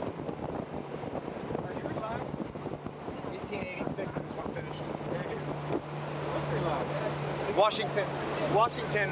Well, the British amassed at Staten Island, 2,000 ships. Washington boogied right there. He came up through Brooklyn Heights, and he had to make a quick boogie out. Because they would have killed him. Here then? No. God, look at the purple on the water. There would have been nothing. Absolutely gorgeous. How deep is this? Harry, how deep is this? We're at 51 feet. The last guy I saw get killed, he was on this pier, and what happened was the cops went up to get him, and what I saw with my own eyes was the cop lunged to grab the guy, and he went backwards, and so it was reported as a suicide. And when he fell, he hit the high tension wire. Oh my God! A human going down.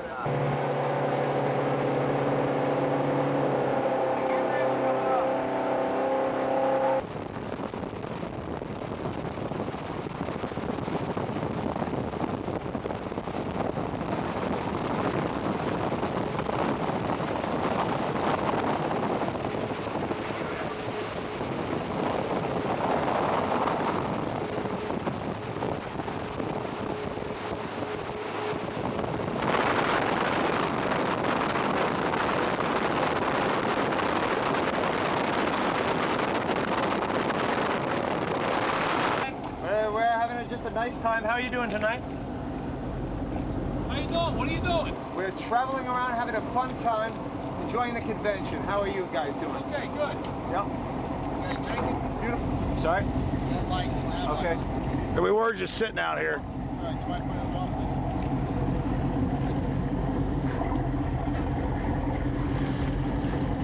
Where are you headed now? We're going to go back to Newport Yacht Club. That's where I'm stationed. Okay, you gonna go back there now? Probably about 15 minutes. Okay, just leave your lights on, all right? Thank you, sir.